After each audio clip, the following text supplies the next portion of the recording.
Rahubat. Once again, we're live. Yeah, they tried it today. Technical issues. So we were a little bit late, but glad to see you all joining. Yeah, shout it out. Let everyone know that we're here. We're live. Yep. Rahubat, everybody joining. Rahubat Joshua. Rahubat Virgin Island, Rahubat. We're live. Yep. Okay. It's been a long time coming. We've got to stay strong. It won't be long before the master teacher's home with us. Yeah, Rahubat, everyone joining. We just give it a few more minutes for people to join our live OSM Vision. Ask us anything. Welcome, Rahubat, Eric.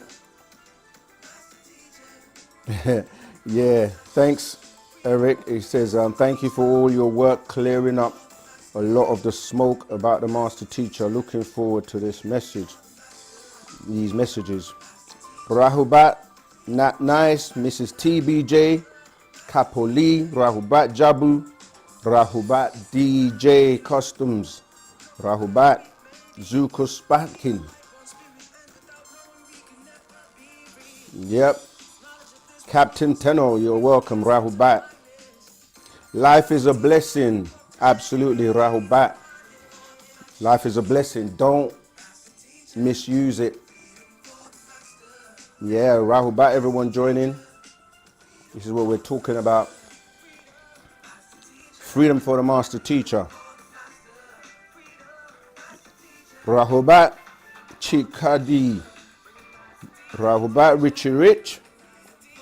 Glad to see you all. I always look forward to seeing you all.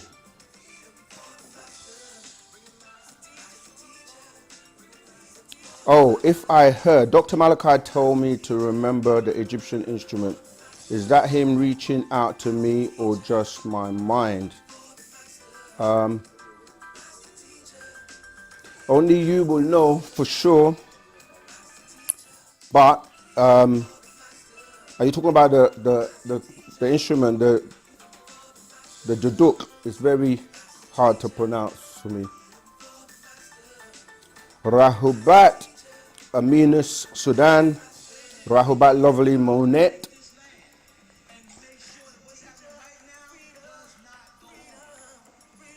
Just waiting for more people to join. It's now 7:07.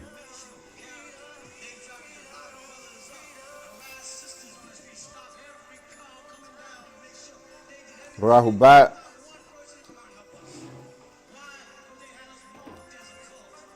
You're hearing the voice of the master teacher, the none other unique master teacher, Pa Nabab Yanun. Bring him home now. Free the master teacher, Pa Nabab Yanun, Dr. Malachi Z. That's all we want. Free the master teacher right now, please. Yeah, let's take a moment to give thanks and show a shuk to the master teacher, Pa Nabab Yanun, because sometimes we're moving so fast, trying to do so much, sharing lots of content, but we have to always remember, take time out every day to visualize the master teacher free and with us in the flesh.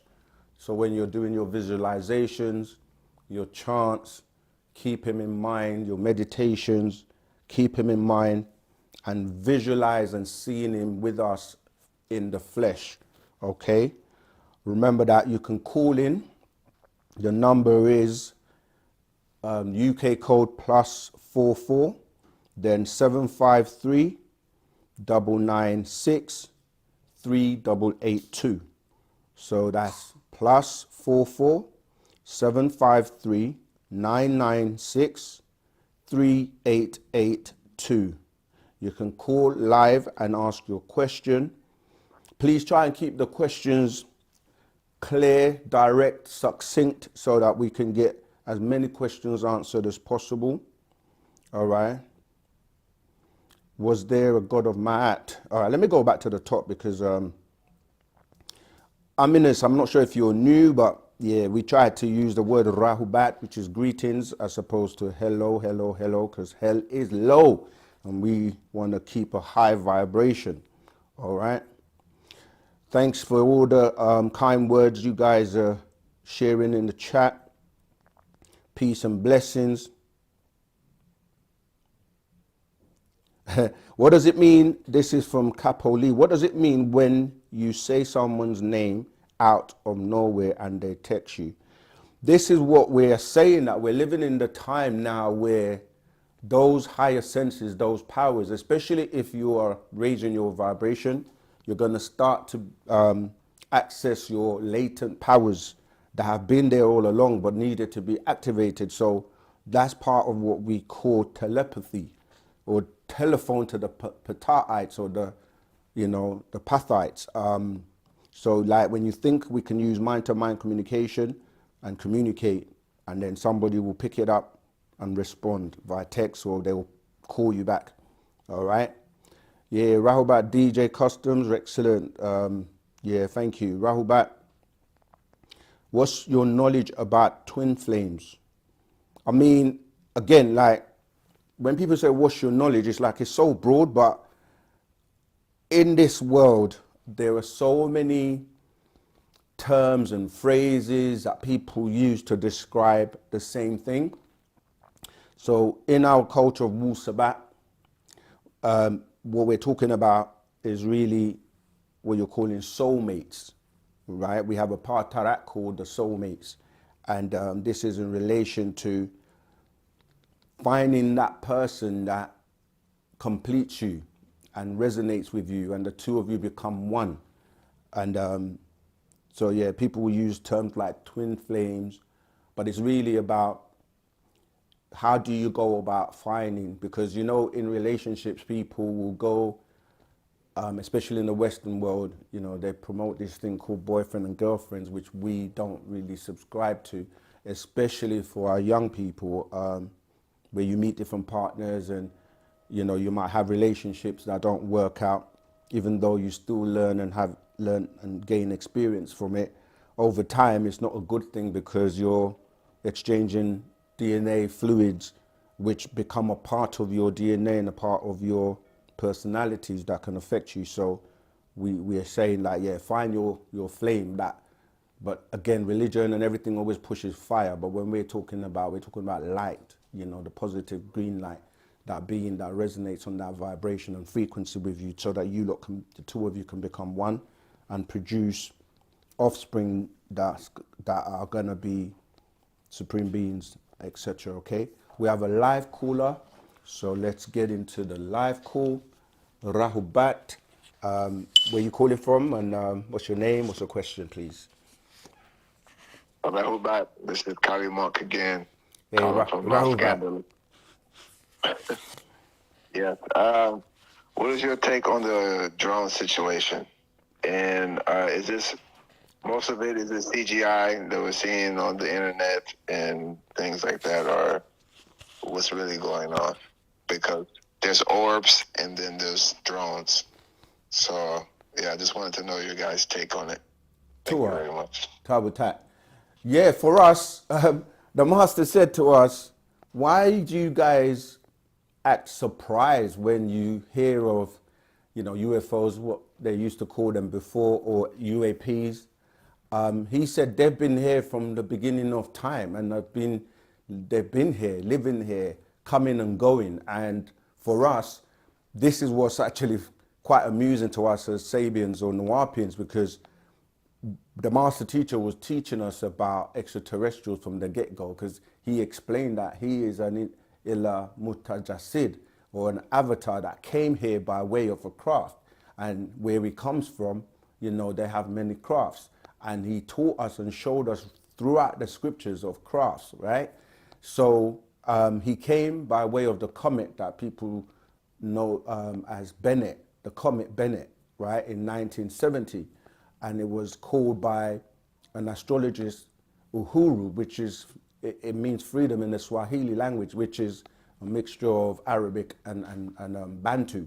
So I'm saying that to say that when he was teaching about extraterrestrials and crafts and in the, in the 60s, 70s, a lot of people were ridiculing and saying that, we're crazy, what were they talking about? But then he showed us systematically throughout the scriptures, the book of Daniel's, the book of Revelations, Revelation 21, Isaiah. There are many, many parts of the Bible, even the cloud that, followed the children of Israel, stopping the wise men were following a star that led them to Yeshua, a star that was stopping, waiting, maneuvering and turning. And so obviously the Anunnaki story with Nibiru, the Honorable Elijah Muhammad spoke about the mother plane, which we know as the Crystal City. Nibiru obviously cannot come into our solar system because it's too big and it will affect the planetary bodies. However, crystal cities were sent, and there are different crystal cities within the crystal city, smaller ships called shams. One of the shams was actually filmed in the Gulf Breeze many years ago. I'm saying all that to say that for us, he has always said we're going to live and see the time when extraterrestrials are going to be like normal, and most people are going to see it. Over time, they were suppressing it. And when people would see UFOs or talk about extraterrestrials or aliens, as they call it, they will label them cuckoo or mad or crazy, the Roswell incident. So there have been many, many incidents throughout the years by different cultures, different people all over the world, people being abducted, relaying their stories. So now we come to 2024, and he told us there's going to come a time when it's going to be commonplace. So what does the adversary do? They try to create chaos. Remember that for every action, there's an opposite reaction, and you've got agreeable and disagreeable in everything. So you have golden children, then you're going to have the fire children. You have Yahweh, seraphim, cherubim, but people refer to this as good or bad, Yahweh, etc. So what's happening is the devil makes evil fair seeming, and he creates confusion and chaos by using things like strategies such as problem, reaction, solution. So create a problem, see how people react, and then offer you a solution. So with the drones, there are real extraterrestrials, there are fake ones, and with technology now you can use all kinds of holographic images, but so the drones are a mixture of fake and real, because if you really think about drones, at the moment you've got civilians that have got drones, and then you have the government that have got drones.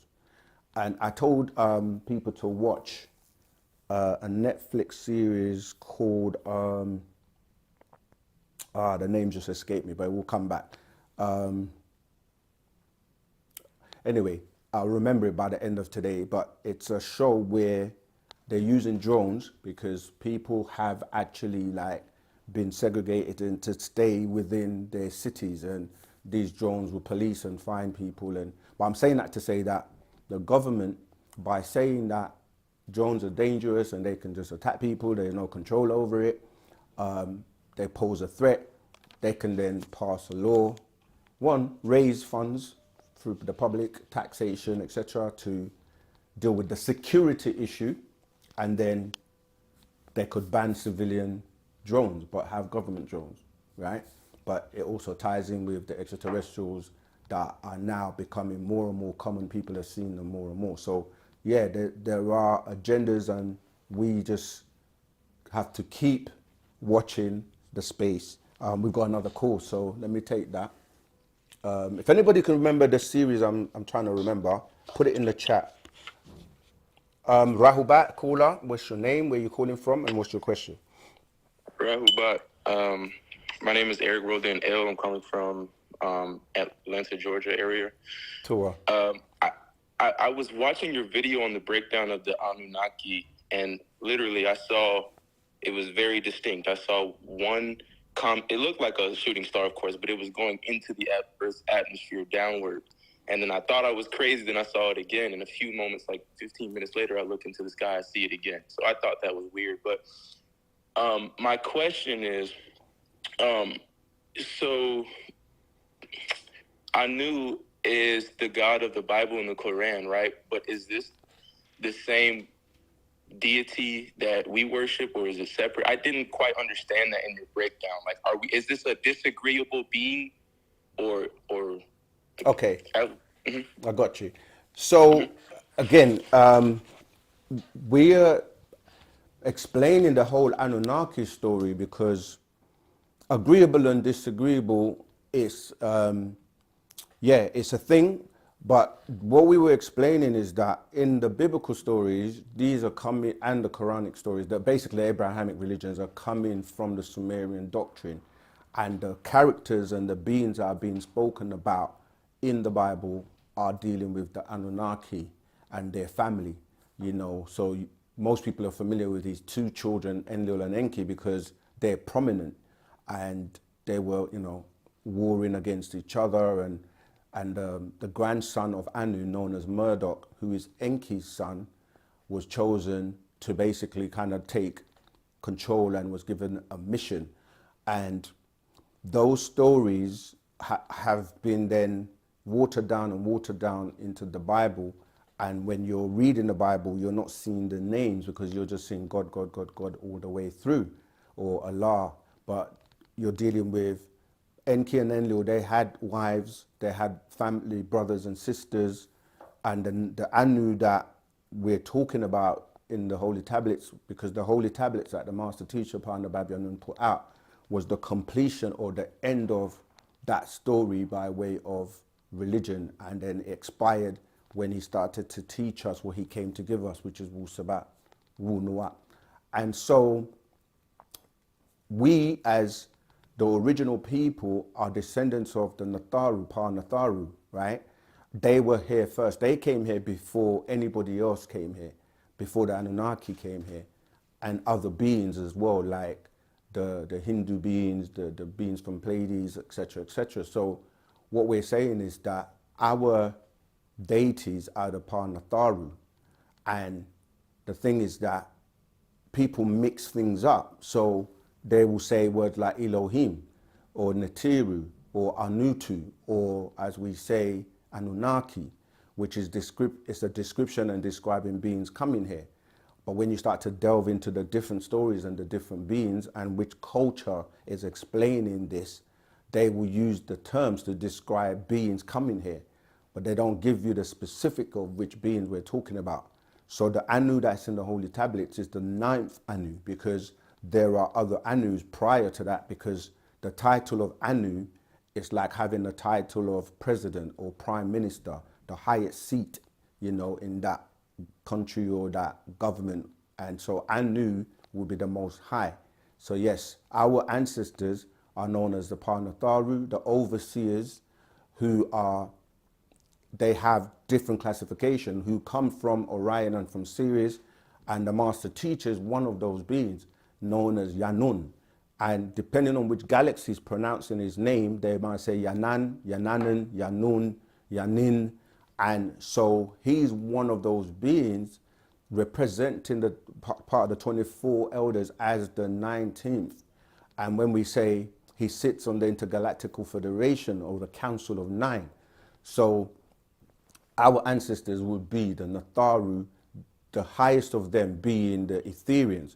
And the planet where he comes from, known as planet Risk, in the 19th galaxy known as Ilion, they had 3 continents, one known as Kuzmusta, which is where the native Riskians reside. But then they also had another continent, which is, you had Kuzmustas, Donoria, and what's the other one? It escapes me. But the other one is where visitors would be able to stay. And then you had another one. But basically, these three continents are where he comes from. That planet has a tri-solar system. And those three suns in ancient times, in the Sumerian times, were known as Shamash, Utu, and Apsu. Okay, but that all is taken from ancient Egypt, where you have Atum, Atun, and Amun, or the three positions of the sun. So yes, our ancestors, the Pa-Natharu, but what happened is that when Enki and Enlil were here, Enki went to Africa and he mixed in because he took wives from the Africans, or what we say the Pataites, which evolved and came onto land, and they were here first. So there is a mixture. So you do have people, have we got another call? Oh, we do have people who are pure Natharu, meaning that they're the prodigy or the descendants of the Pa-Natharu. Then you have those beings that are mixed by Anunnaki and Pa-Natharu seed. And then you have those who are not part of the Anunnaki or part of the Natharu, but every seed and every being on the planet evolves from those original deities as ancestors, which we say overseers or overlords, the providers, because the DNA and the genetics of everyone will always go back to the root. So even when the Pleiadians came here, or those Hindu beings, they still had the original DNA or genes within them, but it got watered down, or through the experiments, they created all types of deformities and different types of beings that then evolved on the planet. All right, I'm going to take the other call. I hope that's answered that question for you. All right, Tua, Rahubat, caller, what's your name, where you calling from, and what's your question, please? Rahubat, can you hear me? Oh, yes, can you hear me? Tua, go ahead. Yes. Hi, not hi, apologies. That's all right, greetings. Yeah, I was calling about what do dreams actually interpret? Because I've been having some way serious dreams that I really can't really get the understanding of them. Tua, all right. So again, the master teacher has taught us about dreams. The first thing to establish that is that there are different types of dreams. You have dreams which are just you trying to purge things that you have stored over the years. These could be movies you've watched, fears, incidents, things that have happened in your life, books you've read, all types of, information you've been exposed to. And then you have dreams which are messages that are specifically for you, and only you will be able to work it out or interpret it. And then you have visions or dreams where you have messages to share with humanity, and you have dreams where you're traveling into different dimensions or into different realms. And so what he teaches us is to keep a notepad or note and pen by our bedside. Some dreams, as I said, could just be horror movies or things that you've accumulated over time. And by you writing down your dreams, if you're able to remember them, you will be able to then look at what's going on in your life, things that are maybe bothering you or that are stressing you out or whatever, and start to eliminate and see if you can make connections as to that dream. So it really depends on what type of dream it is. And he said that really nobody can interpret your dream for you. That falls into the realm of, belief and sorcery and people trying to control you. So it depends on your dream. And what I would say is document it. And over time, you'll be able to connect the dots and link things up. All right. If it's something that is like, again, if people meet people or visit places in their dreams, try and find out as much information from those beings as possible. The one thing he did say that no one can imitate him in their dreams. So if you see Pa-Nabat visit you or meet you in your dream state on your travels, that is really him, because no one can imitate him but you have other extraterrestrials that can play with your mind, send you images, send you things. Some are agreeable and some are disagreeable. So it could be your ancestors as well. So it all depends on the dream. So the dream question we get a lot, and we've answered it many times. And we would like people to join the Telegram group, because that's live continuously, people asking questions and getting them answered, every day, every hour, every, week, month, etc. So join the Telegram group, because again, we're limited in terms of the time we have on this live. Oh, we've got another caller. Hey, Rahul back, Kaiser. Hi, How you doing? Rahul back. Greetings, brother. I'm feeling better. My cold is doing better. I took some flavor through. I took some emergency, the thing with the little stuff, and it's drink lots of tea, and I'm feeling much better than when I had my cold two days ago. Glad to know. Yeah. We're in that season, and we've got to top up on our vitamin C. Make sure you have a lot of elderberries, because they're good for the immune system, and the herbs you've mentioned as well. Drink lots of I ate water. elderberry. Yes, listened to what you said. The elderberry helped me out. That's for sure. Sure. Yeah. Okay. How can I help you today? What's your question today? Thank you, Masakem, my brother. Yeah. So I heard you were talking about Anu, and I really love how you break it down for me to understand, because when I watched the videos from Young Elder, he's talking about how Anu has a company called Risk Tech, and they design the shams. So I wanted to know more about how the Igigi are going to upgrade our brain capacity so that we're able to pilot the ships like Anu does, because Anu pilots Nibiru with his mind. So, and then my family, we're Asian American, so I wanted to know, what about Yoruba? Like, what is a Yoruba, and how to help my people that are in Christianity trust their ancestors, because a lot of the time, like especially with my people, they pray to Jesus, and their ancestors talking to them, and they're scared of voodoo. They're scared of their ancestors and their own body. So it's like curious to me, like, how come we are afraid of? Okay. Yeah, and then yes, and the last thing would be I'm anything trying to else remember you'd like all to of talk the about. questions. Go ahead. Yeah. But I love information, and OSM Vision assures abundance and love to you. I'll maybe call, in a few. Oh yeah, it was about how to protect ourselves and watch out for. I would love for you to react to a few videos from Vidal. He talks about. Have you heard of Vidal 104? The clip. He shows a lot of the master teacher. I like to talk about the people that actually mentions him, not just people that don't, like Billy Carson would. So that's why I actually like showing you clips and videos from those two channels, so you can pick videos that you like, that I send, and make a reaction and answer to what the video is. So that important video, Vidal is very intelligent. I like how he articulates information, and he's talking about Project Bluebeam. Basically, I know it's on the news right now. Project Bluebeam. They're gonna do drones. They're gonna do holographic. Yeah. So they can, with the technology, it's 40 years and more advanced. And I know they have crystal technology.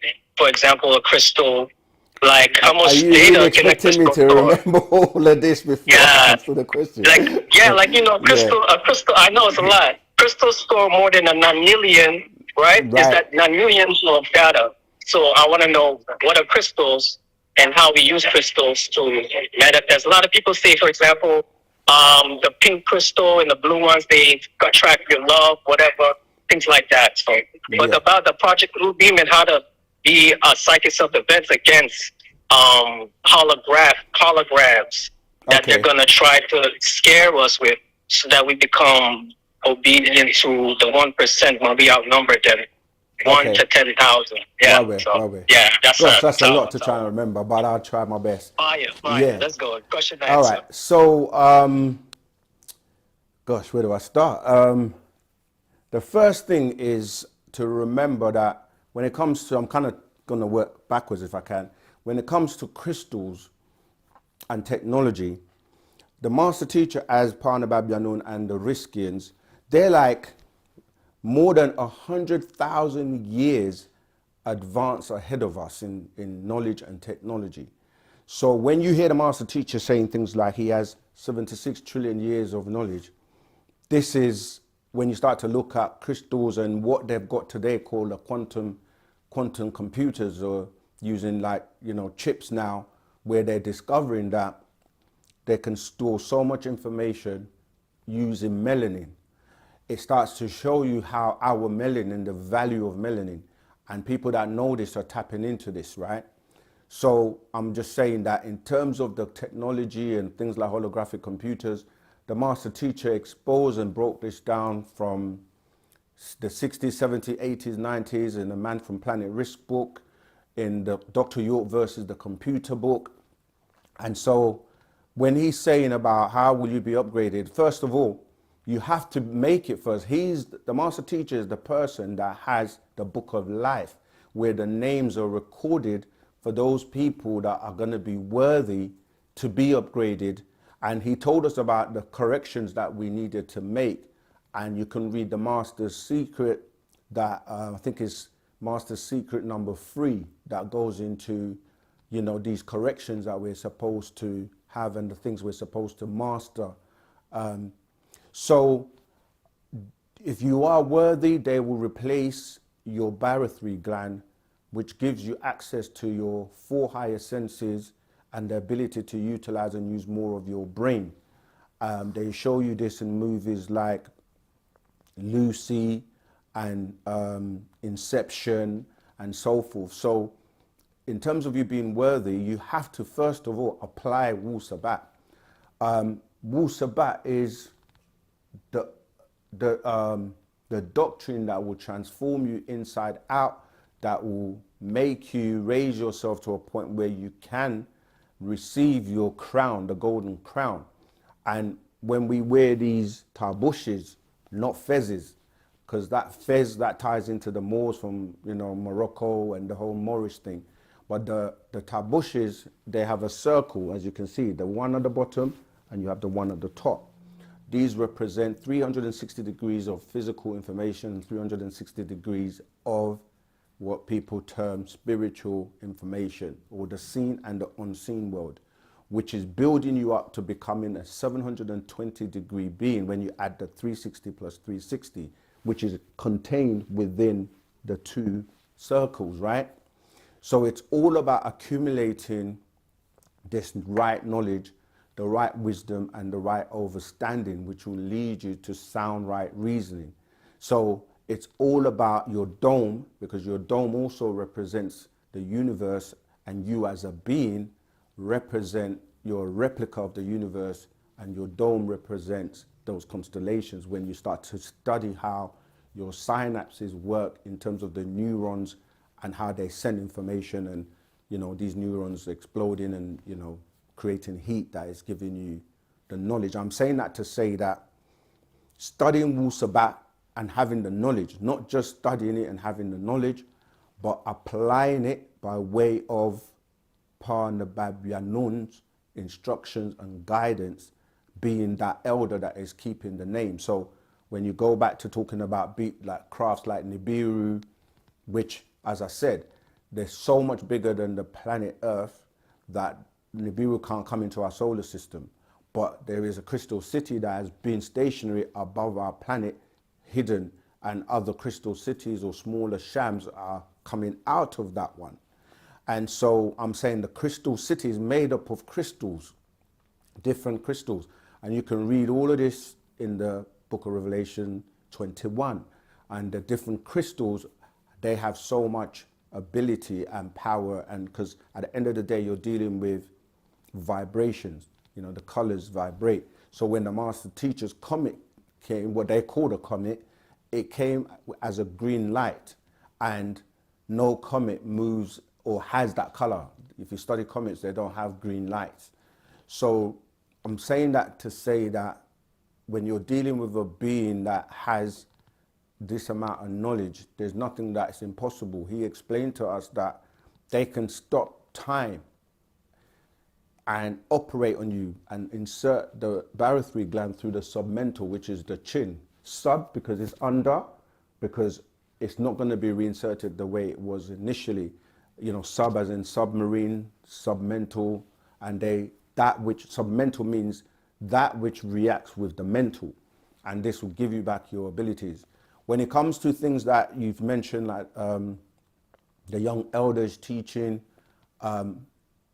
anybody that's teaching anything or people that are putting out information online, you have to address your questions to them to clarify what they're saying, because I don't think it's fair for us to try and break down or interpret things other people are teaching. If we were to do that, we would literally have millions of people to try and break down. So we tend to stick to what we know by way of the master teacher, Panda Bab Yanun, and what he teaches us. Yeah. So obviously he has taught us about Nibiru and the 144,000 people that were originally on it, manning it, and Murdoch was the one that was flying it or controlling it. So I'm just saying, yeah, I can't really comment on what the young elder said about what you're saying. Trying to remember the other bits. Do you remember any of? There was so much. Controlling the craft of his mind. Yeah, I mean, your mind is the most powerful thing anyway. Everything you do is by way of your mind. This is why your mind, oh yeah, he said about psychic defense as well. This is why your mind is bombarded all the time with messages, and your mind connects you as a satellite or a computer to the network known as the mental reservoir, right?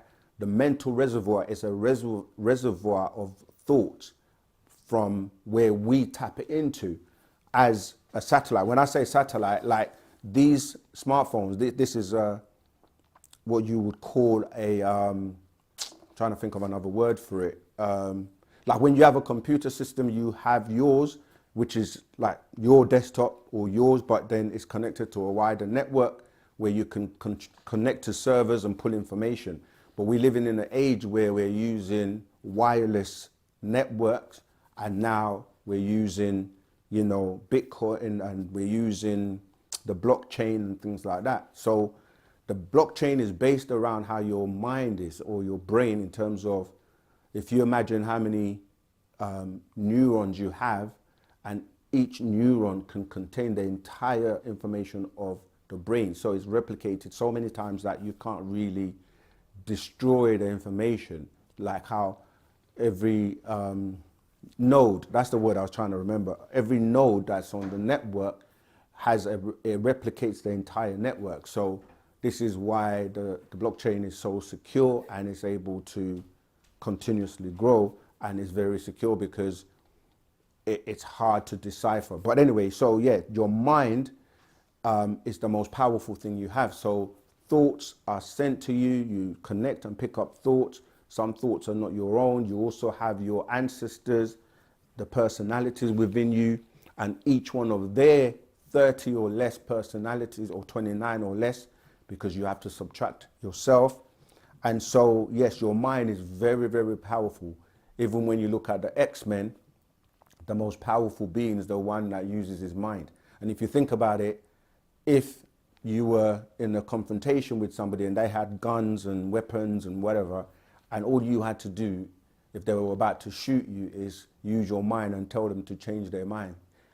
That's such power. So yes, you can use your mind to do miraculous things. And so yes, the mind is powerful. Now, in terms of your psychic self-defense, as you see it, psychic is that you can be attacked without, you know, psychically, without you knowing it. And so it's important. This is why even with learning our language, that is your defense. Wu-Sabat is your defense. The practices of Wu-Sabat, the chants, are your psychic self-defense, because what you're doing is, if you break everything down to vibration, right?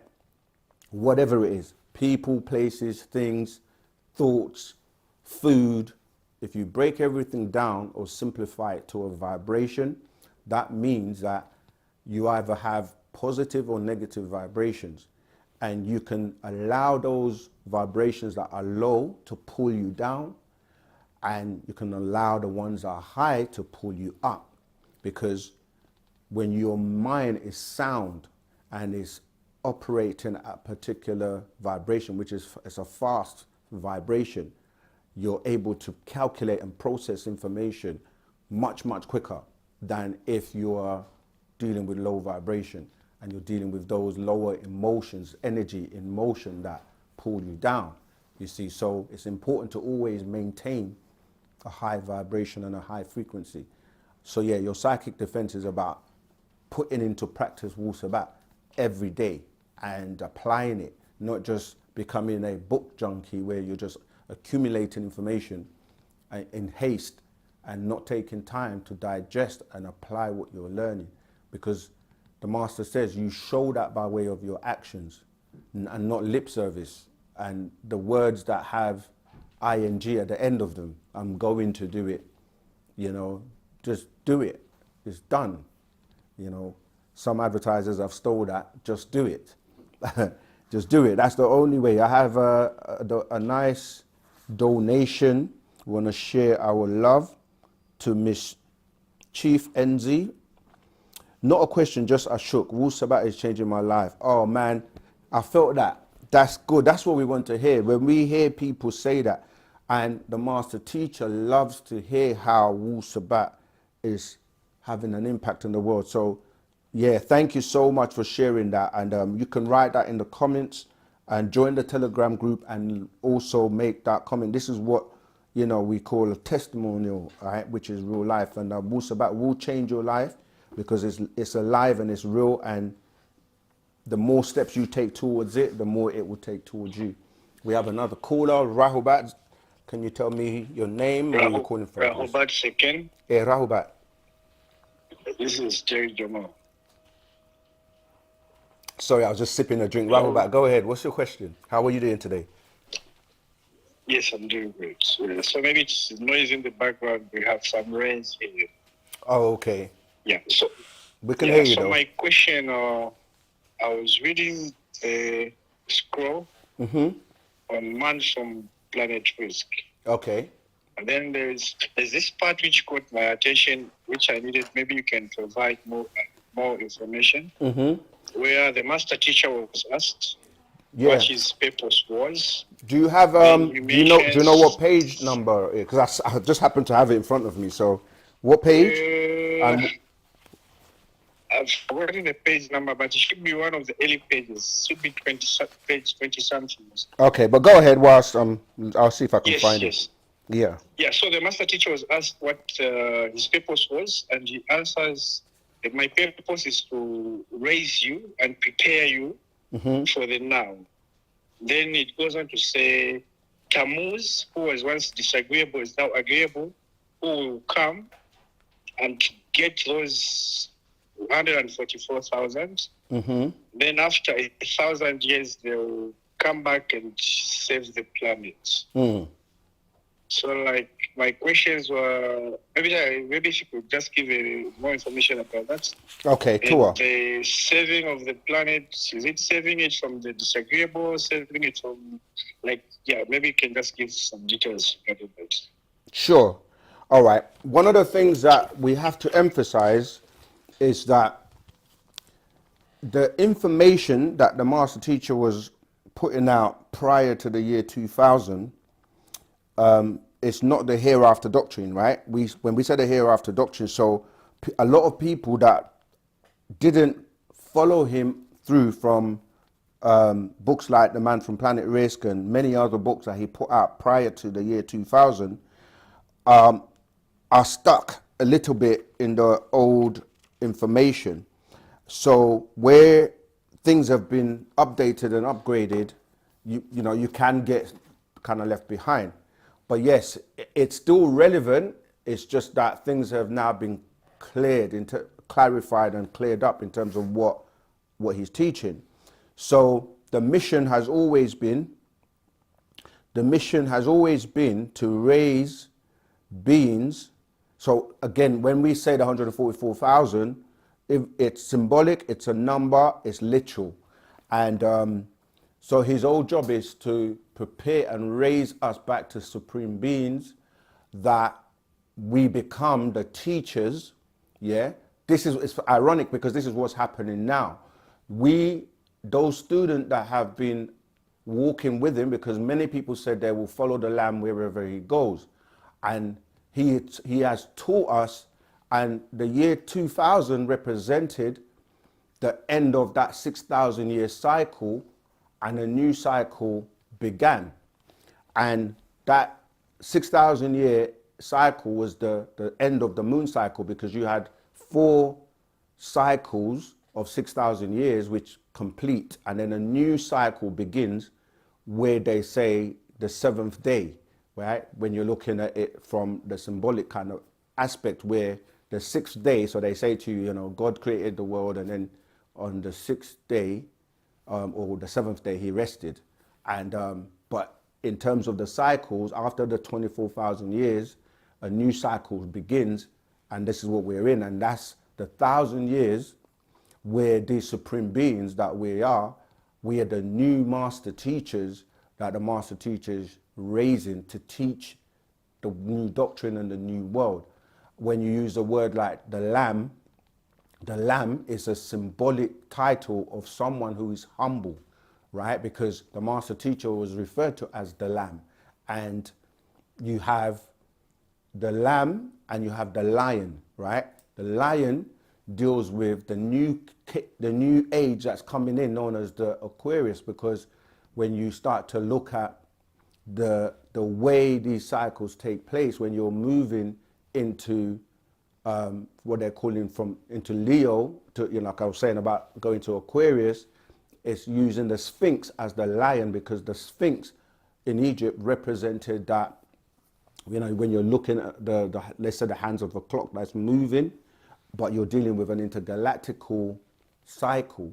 And so what I'm saying is, words like the Lamb, words like Tammuz, in the old doctrine, in terms of before the hereafter doctrine, when you're dealing with Tammuz, Tammuz is a name that was used in ancient Sumerian, right? Who was the being that the story, because remember the Anunnaki stories, when you're saying Tammuz, Tammuz is the son of Dumuzi and Ishtar. That same story was the same story in ancient Egypt that's relating to who they're calling Osiris, Isis, and Horus. So what I'm saying is, like, Tammuz is the 6th in the calendar, in the Sumerian calendar, that's the 6th day, okay? So the symbology in terms of Tammuz, in terms of the Lamb, all those titles, even terms like the Messiah, because in our Telegram group, somebody else was shocked when I was saying that the Master is the Messiah, and it's put in the, I think there's a video we did already about that, and people get, because of the religious mindset, they said, oh, he can't be the Messiah. They're waiting for a Messiah. But when you break down the word Messiah, it's dealing with the anointed. And many people were anointed and have been anointed for thousands of years. And it's a ceremony that comes from ancient Egypt, where you were using the oil of a crocodile to anoint somebody, okay? So the term of a Messiah is not as great as how people try to make it when you compare it to being a god. And it's common now for everybody to say we're gods and we're goddesses, and people will say you're blaspheming, you can't be God. And it's like, we break down the word. What does the word God mean? What language are you coming from? And which scripture are you coming from? And we know that it breaks down in the Hebrew as Elohim, and there are more than one. So what I'm saying is that you have to upgrade. We have to move into the hereafter doctrine that is dealing with what's happening now. Because even in the Man from Planet Risk book, he explains about the time period known as now, which again is talking about from the year 1970 right, to the year 2000, first half hour, and from the year 2000 to 2030, which we are in now, which is the full hour.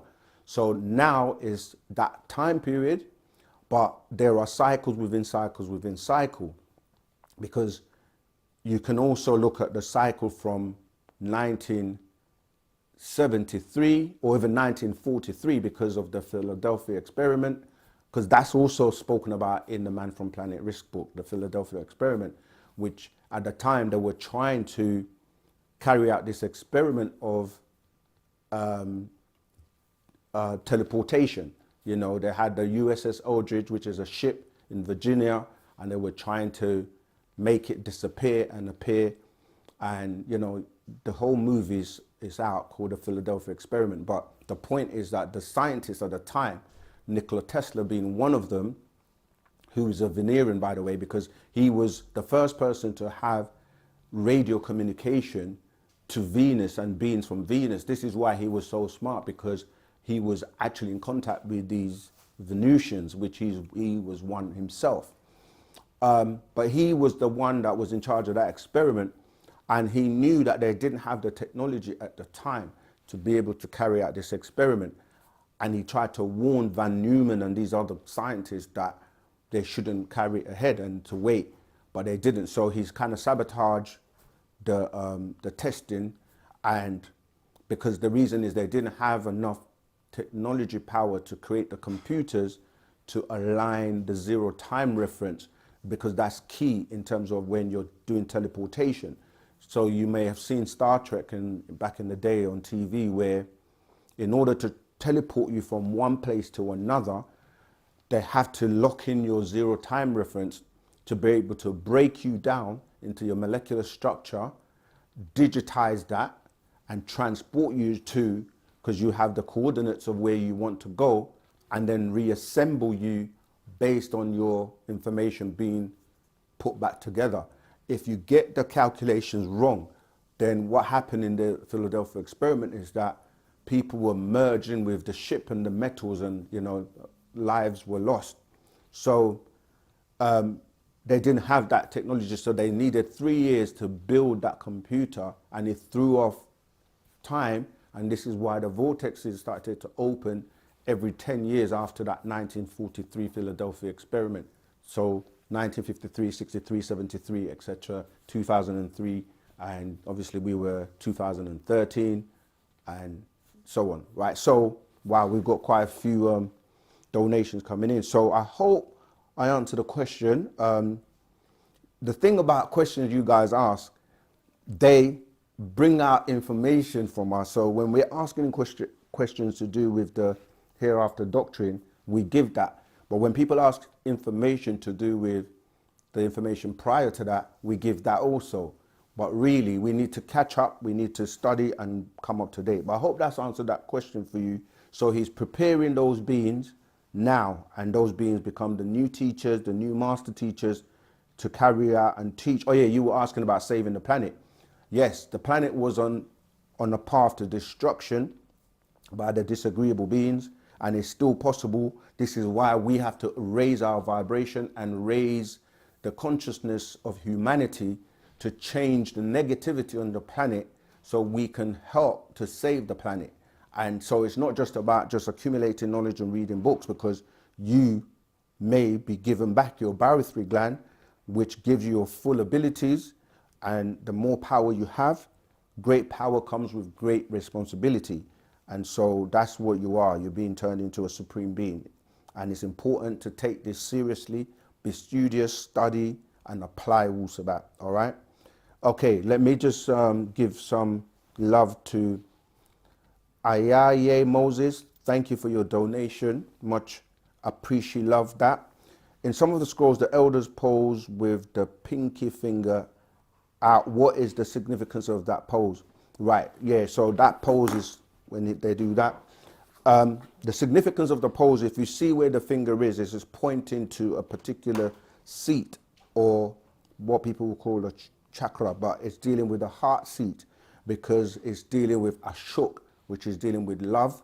And you first have to be prepared in your heart You won't do or act or do anything if it's not done with love that will be of benefit. So if you're doing things or do things and it's not from the heart and from love, you're not going to be motivated enough to be consistent and do it with ashuk, with love, which is divine love. Yeah, so that's what, and it's also referring to beings of the order who have been raised and their heart seat is vibrating on a vibration or a particular frequency. All right, so that's the answer to that one. And again, thanks for your donation. Tylonda Smith, yes, thank you too. Tawuat, which means thanks. Yeah, I'm just reading the second one. Hi, can you explain the word repass and purpose it serves after a funeral?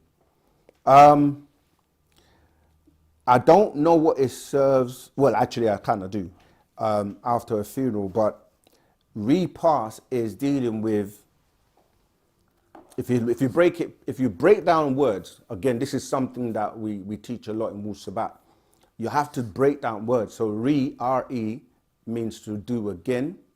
Pass is, and English is technology, so you have to then say, okay, pass. Pass can mean so many different things. Pass as in passing me, or pass me something, as in, you know, a ball or something. So repass, it means to do again or repass. So when you are crossing over in relation to this, are you going to be allowed to cross over or pass, or will you return and come back through to this dimension?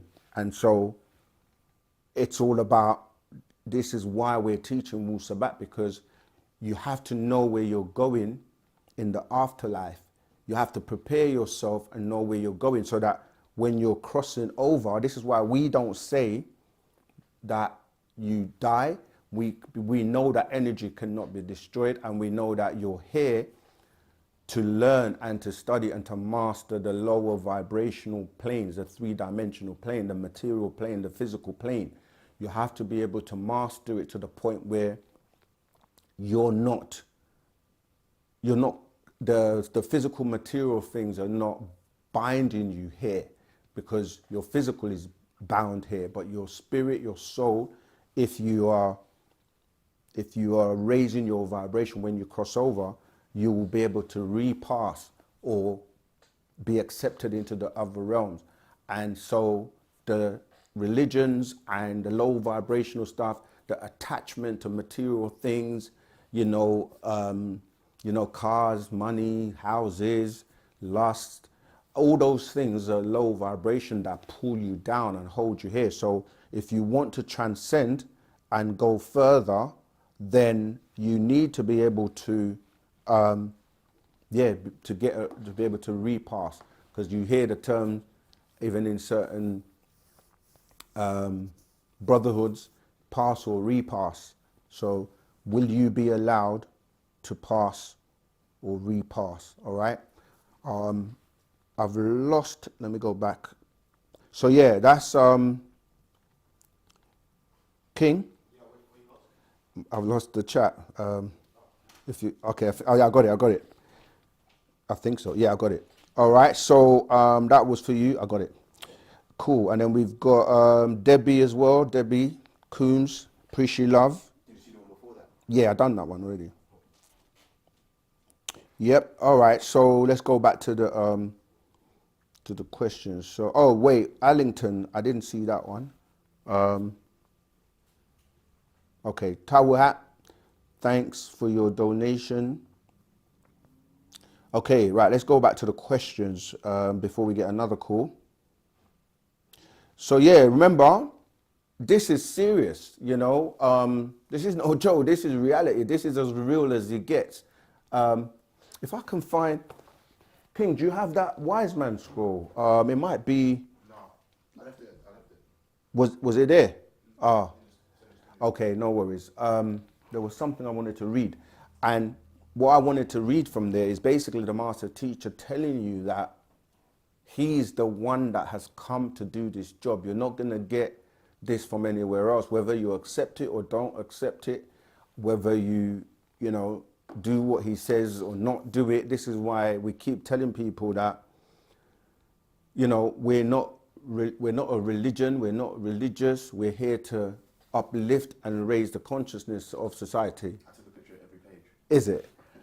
See if you can find page, I think it's 50, 51 or 50. Start from like 47, 48 and go. I will know. It's the one where he's talking about him coming and so forth, right? Yeah, so I'm saying that don't be fooled by others, you know, discern, and you can feel it. Wu-Sabat works from inside out. Yeah, so you either vibrate and you resonate with it or you don't. And if you don't, it's cool. If you don't want to change your diet, it's cool. You know, if you understand the benefits, then, you know, it makes sense. You found it. Let me see. I'll probably be able to tell. Yeah, I think that's it. No, it's not that one. Swipe it up or down. This way. Yeah. Sorry, people, just give me a moment. There's something that I want to... Yeah, here you go. It's on page 57, right?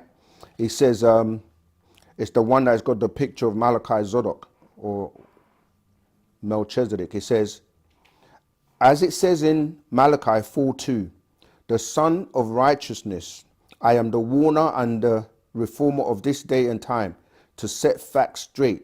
I came to right the wrong. Your imams don't have it.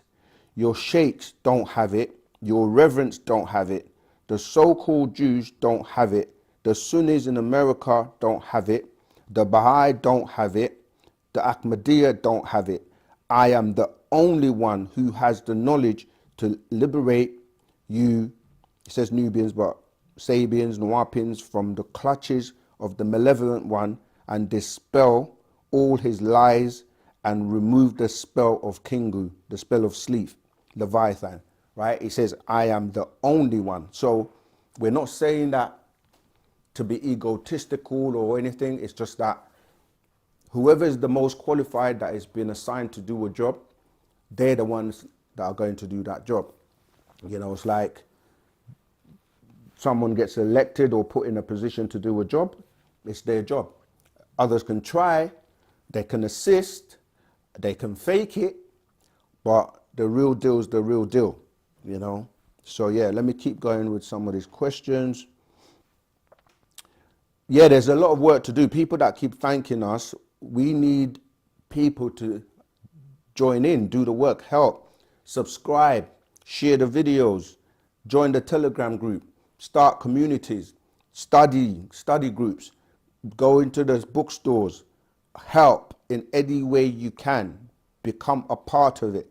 Don't be a spectator, be a participator, all right? Cover that. Let's keep going. Okay, I was in a sleep state, but wasn't fully sleeping. I had to have been on the soul plane, but maybe I could be wrong. Yeah, in time it will be revealed to you. One of the things about Wu-Sabat and Parnabab Yanun, it's about patience as well, because sometimes we want everything now. You know, we've been trained to live this fast food, fast, everything's fast. And sometimes being impatient and fast does you a disservice, you know, so we can wait and be patient when we don't have answers, because he always gives it to us when we need it at the right time. Watch 76 trillion video and the Palladians video. I'm truly full of knowledge. Okay, all you had to say was that it's possible. What's possible? I don't know. Maybe people are having conversations. I'm just trying to catch up. Okay. Can you explain? Okay, I've done that one. Remember, for those joining, if you want to call in, it's +44 753 996 3882. I repeat, +44 753 9963 882. Was there a god of Ma'at?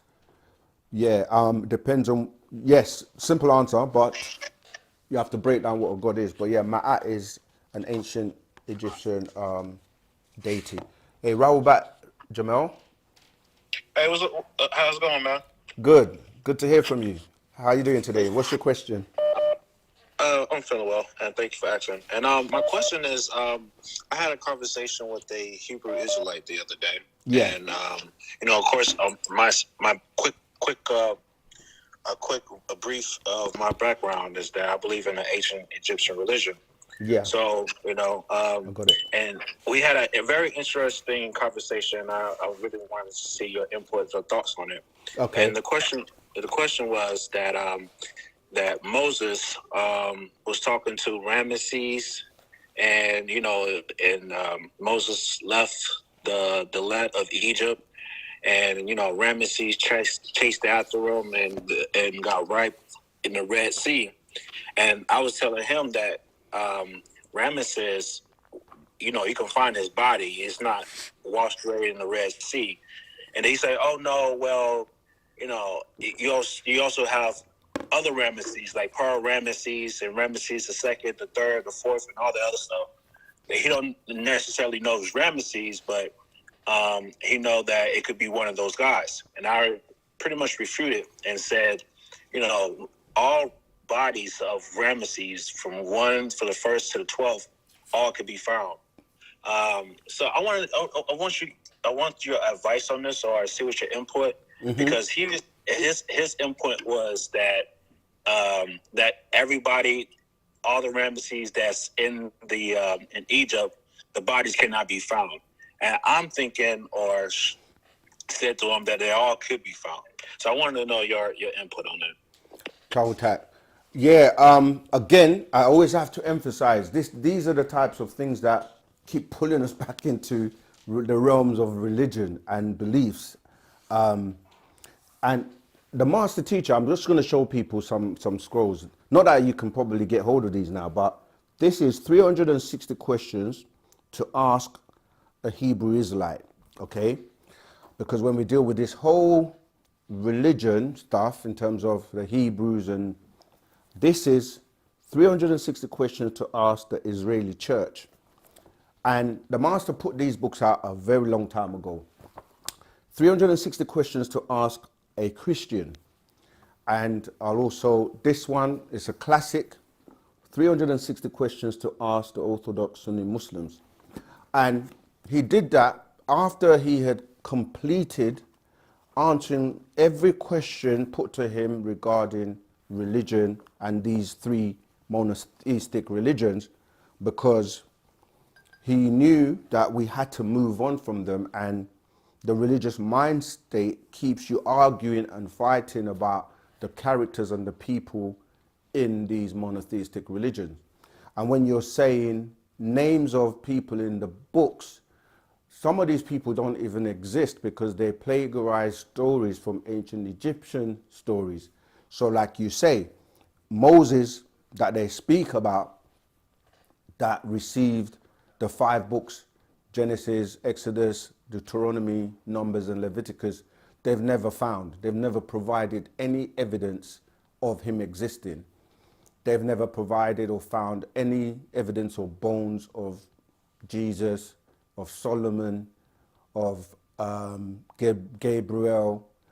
But incidentally, when you go into Egypt, you will find the pharaohs. So when you're saying Ramesses, you're seeing where they've taken Ra and added Moses to it, and that person goes to who they call Thutmose, and you had the different Thutmose, the first, the second, and so on. And we have in our scrolls, and they have found the pharaohs.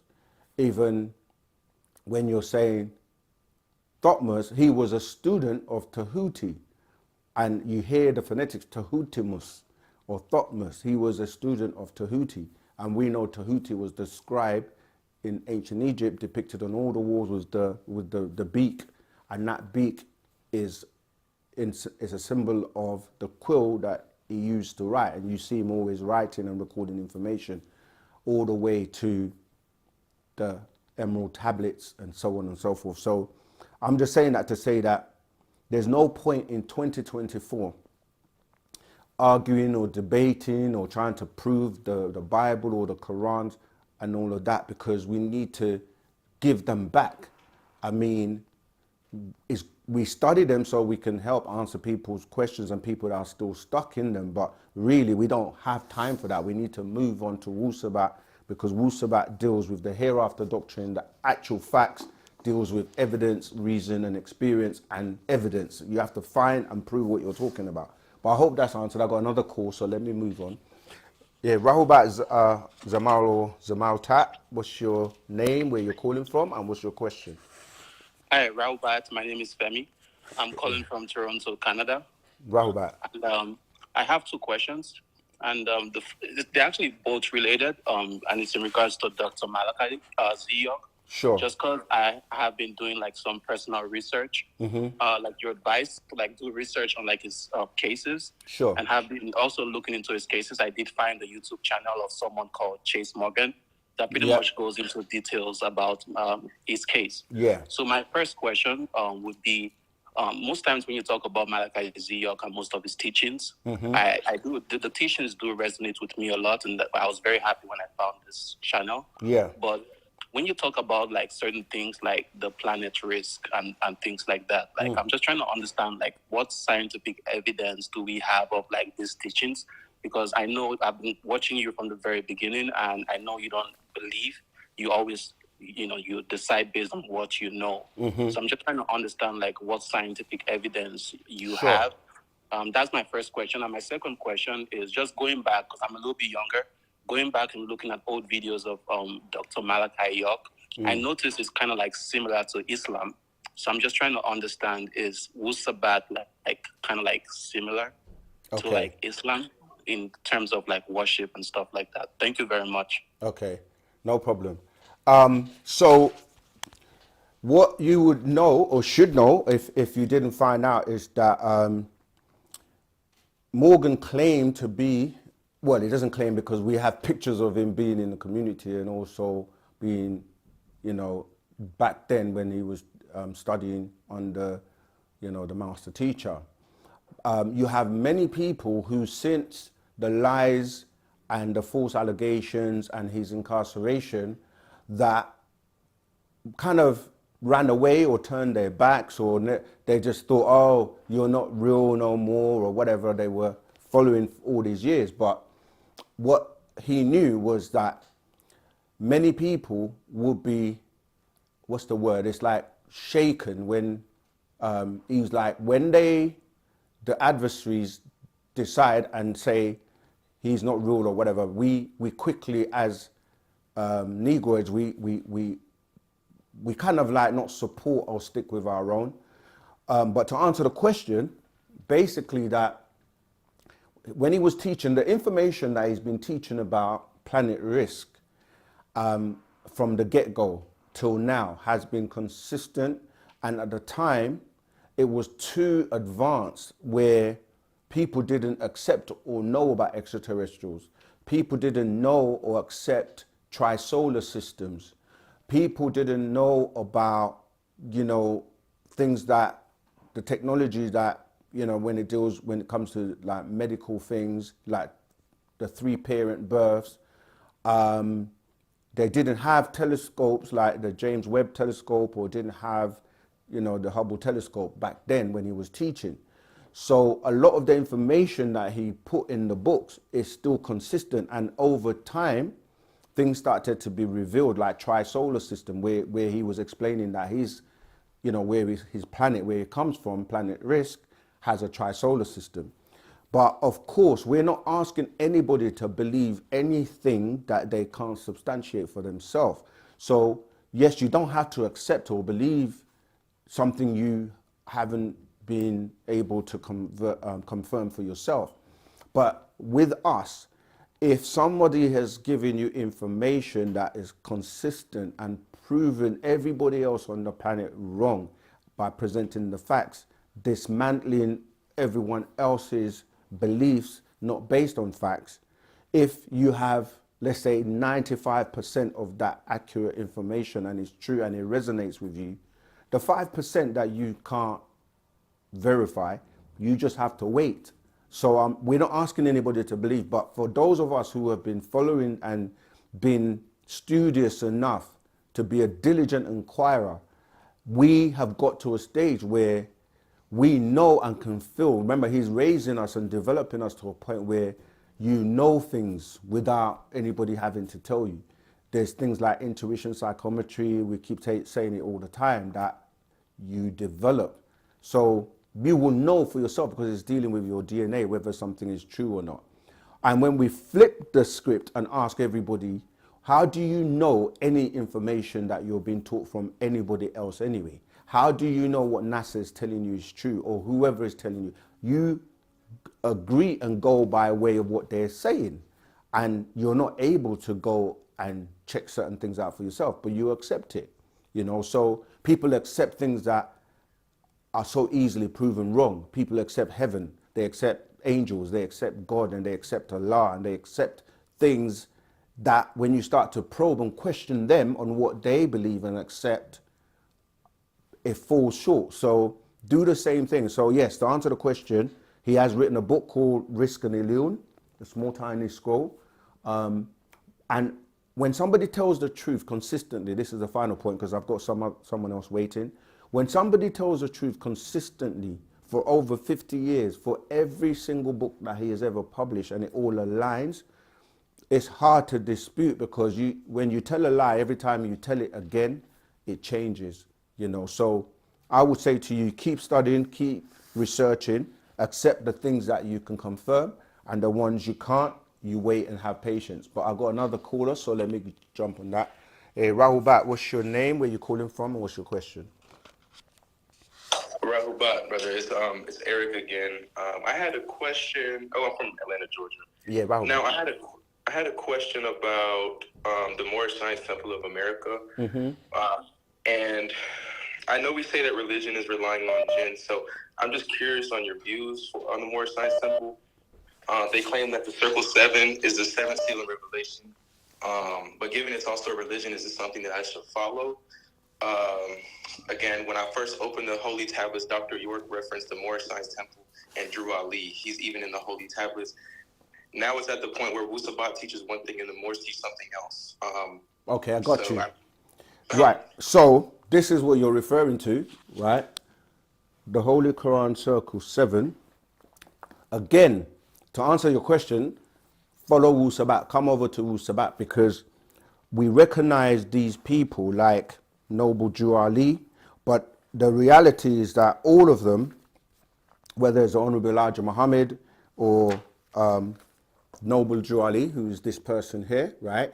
Their foundation goes back to religion, you know, to the Arabs, and so they were able to raise us, and they're part of our family and our community that took you to a certain point in preparation for the master teacher Panda Babyanun coming. So with all the religious stuff, they were able to give you certain information, but couldn't really take it all the way. And so the master teacher had to come and basically what he said was like, and I know people in the Nation of Islam, some of them, they like, when the master teacher clarified the lessons that the Honorable Elijah Muhammad was teaching, for example, he would mention things like the mother plane, and he said that the beings look oriental because of the round faces. He didn't realize what he was talking about were these like beings that look like greys with the slit ties and so on. So they gave information, but they couldn't take it all the way. So Noble Drew Ali, 1886 AD to 1929 AD, he was the prophet and founder of the Moorish Science Temple of America to redeem the people from their ways. But as you can see, right, this Sultan Abdul Aziz ibn Abd al-Rahman, or Ibn Fazl ibn Turki Abd Allah ibn Muhammad al-Saud, right, born 1880 AD in Kuwait and died in February 23, 1953, right? He is the descendant of Hagar, formerly the head of the holy city of Mecca. So let me just read a little bit. It says, The Moorish Science Temple of America, deriving its power and authority from the great Quran of Muhammad to propagate the faith and extend the learning and truth of the great prophet of Ali in America, to appoint and consecrate missionaries of the prophet and to establish the faith of Muhammad in America. The Holy Quran Circle 7 is the book of the 7 seals mentioned in the biblical scriptures of Revelation chapter 5. This is what you're referring to. Prophet Noble Jew Ali divinely prepared these lessons through the guidance of Allah. These lessons are to be studied by all members to help better their lives and learn to love instead of to hate. Going back to the heart seat I was talking about before. Included in the circles is the 18th years of Jesus' life, works and teachings which are missing from the King James Version of the Holy Bible. You can study the Circle 7. It is a great source of inspiration which is necessary in order to live day by day. But as you go on and you read this, I don't have time to go through it all. Like I said, the origins go back to Islam, and we are now outside of the monotheistic religions because we predate them. So they were like, if you imagine a relay race, they were passing the baton on to each other. So when we look at Malcolm X, Martin Luther King, Noble Jew Ali, the Honorable Elijah Muhammad, I don't know if I've mentioned Malcolm X already, but all of these people, they were paving the way, and the Honorable Elijah Muhammad was the last before Parnabab Yanun, and he gave prophecies and said when he comes, he will bring the Book of Lamb and for people to move over to him and follow him. And the lessons of the Honorable Elijah Muhammad, he renewed them, and people were like, how dare you take our lessons? But the lessons, he says, for the lost and found people in the wilderness of South America, and if he's a wu-nuwapu as a black man, or he said Asiatic black man, which took us back to the Asians, but the lessons were for the master teacher too, and everyone was supposed to study them. So he did, and he basically upgraded them. But there's more to that because he was in contact as an avatar with these beings, and they asked him to bring their flocks back together because they all started to disperse, and now we have to come under one banner as Sabians or Nuwapians of Wu-Sabat. Hey, Rahul Bat, greetings. Caller, what's your name? Where you calling from, and what's your question? Robert, I tell Washuk, this is Sun Ra. I'm calling from Atlanta. Rahul How y'all Bat. doing? Rahul Bat, I'm Rahul good. Bat. How you doing? Rahul Bat. I'm doing good. Nuki Muta Hamad, very grateful. You guys doing a great job. Very proud of you guys. But I have a question. I'm gonna keep it very short and very simple. Mm-hmm. I have a question.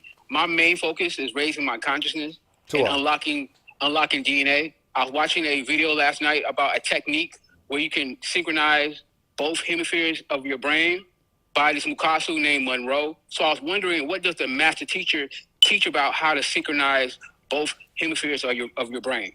Okay, Tua. So he's put out a scroll called the Gospel of Yanun on the Sacred Feminine, and he explains that in order for you to do that, you have to remember that males and females are both males and females at the same time, meaning that as a male, you do have you're an XY chromosome, right? So the X is the feminine side of you, and the Y obviously deals with the male.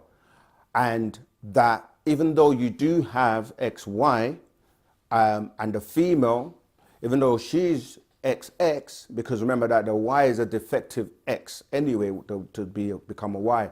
The lower right hand stem facing this way is missing to form the Y. So the feminine or the female is a male because she has, when you look at her genitals, right? Obviously, I don't know if it's censored, but there's a part of her which is like a smaller version. Well, it's biology, a smaller version of the male's phallus. So a male has a feminine side, but in the Western world, you've been taught to be all masculine, and men don't cry and men don't show emotions, and you've got to always be strong and all this kind of thing, which is true as the provider, but also you do have to recognize and tap into your feminine side. And it's the same with the female. However, in order for you to be most powerful, you have to come together, because when you're dealing with the two hemispheres of your brain, you have the logical part, and then you have the creative part. And by the two of you joining, this brings about the double resonance in the sense that even though you're both male and female at the same time, when you come together, you bring your both male sides together and you bring your both female or feminine sides together, and the creative and the logical part come together from the both hemisphere, because a female needs to be balanced by the male and the male needs to be balanced by the female. Hence, the female is more using her intuition. She uses emotions more, and she's more sensitive, etc., etc. And the male is kind of pretty much more on the other side. So the two coming together and working together and vibrating together is what's going to raise you the most, because you have to come together and work together. And if you start to do that in more than one pairs, or your universe, she's a universe, you come together, you have a dual verse, you have a child or an offspring, that gives you the third part, the triad, which becomes a triverse. And then if you imagine more families doing that, you get to become multiverses. Many multiverses become omniverses, and then together, working together, you raise the whole vibration of not just yourselves, not the family, but the whole planet as well. But you also have XYX and YXY, which goes into beings that have raised themselves to a much higher level, referred to as hermaphrodites and hermaphrodites, or beings that have a double resonance or frequency. These beings are required to open the gates, and the gates lead to other dimensions. And when we're talking about leaving here, I'm aware someone's waiting on the phone. You have to know when you're opening gates, gates are open a specific time and they close at specific times, and the bodies are moving. So the trajectory to be able to open gates, for the gates to align to get you to where you got to go to, is a very tricky and serious thing that requires beings of a very high vibration and frequency. But yeah, the best thing is to come together with your mate and work together. Obviously, you can work on yourself to raise both sides of you, but yes, the creative and the logic side have to come together. All right, I've got someone else waiting on the call. Join the Telegram group if you haven't, because sometimes I just remembered there was a question that I didn't really address the Yoruba part. You see, this is what I'm saying. Sometimes the interactions and the interruptions can mean that I leave out certain information. So if you join the Telegram group, we can continue the conversation. Just quickly before I take the call, Yoruba deals with our ancient animist way of life, but it got desecrated and messed up just like the other parts of our culture that got messed up with religion. So we'll come back to the Yoruba. But Rahubat, oh, it's Jamil again. Rahubat, Yeah. go ahead. What's your question? How's it going, bro? Doing my best, doing my best. Tight, tight. That's good, that's good. All right, so I pretty much got a question about origin, and it's somewhat two questions mixed in one. But my origin, as you know, brief, I'm into the Egypt religion. Mm-hmm. So it's like I noticed that Sinibu, he's like the dwarf in ancient Egypt. It was in a dynasty 4, and they said that he was the founding father of what you call today Mexicans. And I wanted to brief touch on that, on how different cultures came out of Egypt, like Sinibu. But other than that, the main question I'm asking is, I noticed that there's a difference between the Egypt religion when it comes to the fact that we came from Anunnakis or from extraterrestrials. And, in Egypt, it says that, we came from the ground, that we sprung up from the ground, and humans came from this earth. But when you go to Anunnakis, it says that we came from extraterrestrials, and that's the origin story. So I wanted to touch, if we could get your advice, or see, pretty much see what your thoughts on the spreading of the start of the origin. Sorry, the start of our origin, and then the spread of it, like Sinobu with the Mexicans. Wow. So again, I need to correct something when we say Egyptian religion. Egyptians didn't really have a religion as such. It was respect for nature and recognizing, that, for example, Ra was a personification of the energy of the sun. And so you would see ancient Egyptians raising their hands to give reverence and respect to Ra, but the tones change because it's Re or Reye. And so this is where other cultures, they basically made religion from our way of life. And the Hindus were the first to do this because they started to worship the sun. But we didn't worship the sun. They started to worship us. And we knew that we came by way of the sun as sun people or melaninites. And when you want to learn more about that ancient way of life, we have this scroll that the master teacher put out called The Coming Forth by Day, which people refer to as the Book of the Dead. And so when you look in this book, it shows you how our way of life of respecting nature. So when we said sun, we said Ra. When we said we gave reverence to water, we would say Mu or Ma, right? And then, so you get the word Ta Mu Nefu, which is dealing with air, or it became Shu, right? Nefu Set. And so what I'm saying is these beings like Ra, Ta, which is Ptah, was dealing with the earth, and the elements that give life were the sun, all right, the earth, the soil, and then the water. And these three are responsible for life.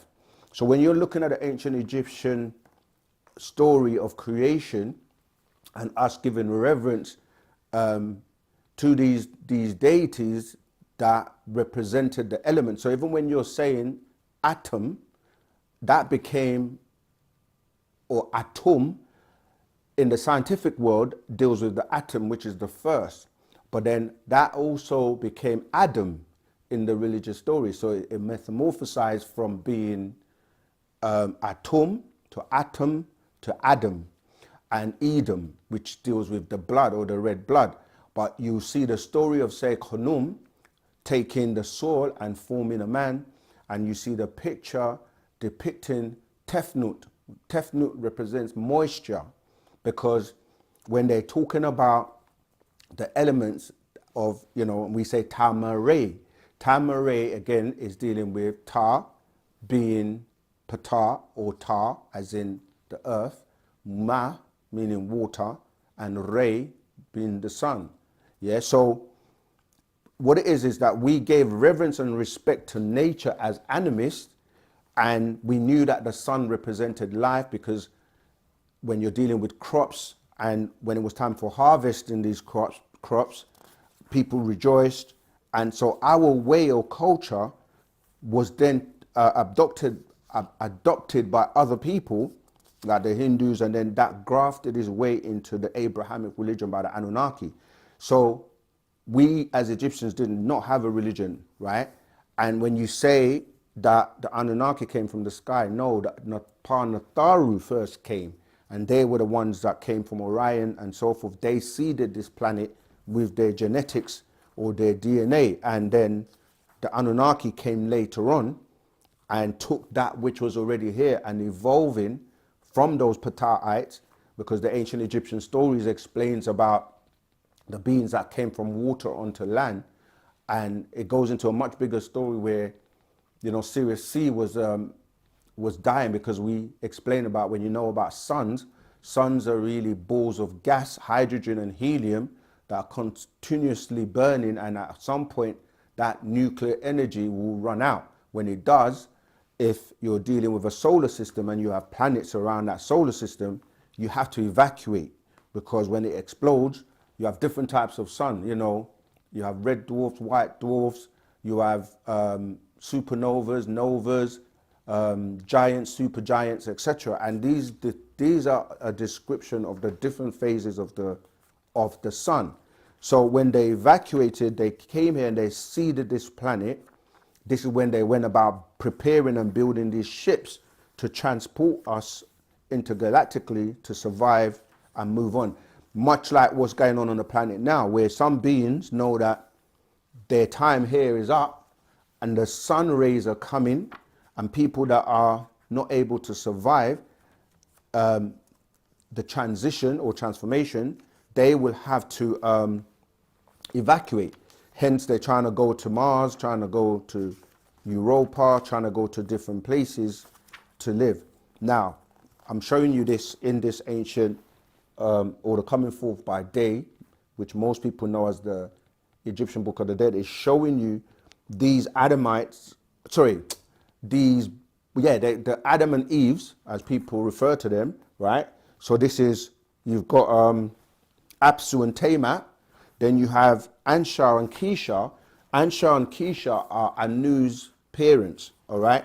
And these are different cycles and different experiments, which people will call different beginnings or different cycles that refer to as, Adam and Eve. And then you get to the point where you have this Zakar and Nekeba, which then becomes your Adam and Eve in the biblical stories, and then it gets to the Adamites of 6,000 years ago. So I'm saying that to say that the Egyptians, or what people call Egyptians, or the Tamarayans, the Kemets, if you want, there are many words that people use. They were animists. They respected nature. We are their ancestors. We are their descendants by way of the Parnatharu. The Anunnaki came and took that which was evolving into from the Pataites. They mixed their DNA and genes to create a new being that they called a Lulu Amilu, or primitive worker. And that was because they needed a being to work the gold mines, because they were coming here, or they were traversing the galaxy looking for gold. And when that accident took place where Nibiru bumped into Meldic, and then that ended up bumping into Tamat, which was the name of the planet at the time.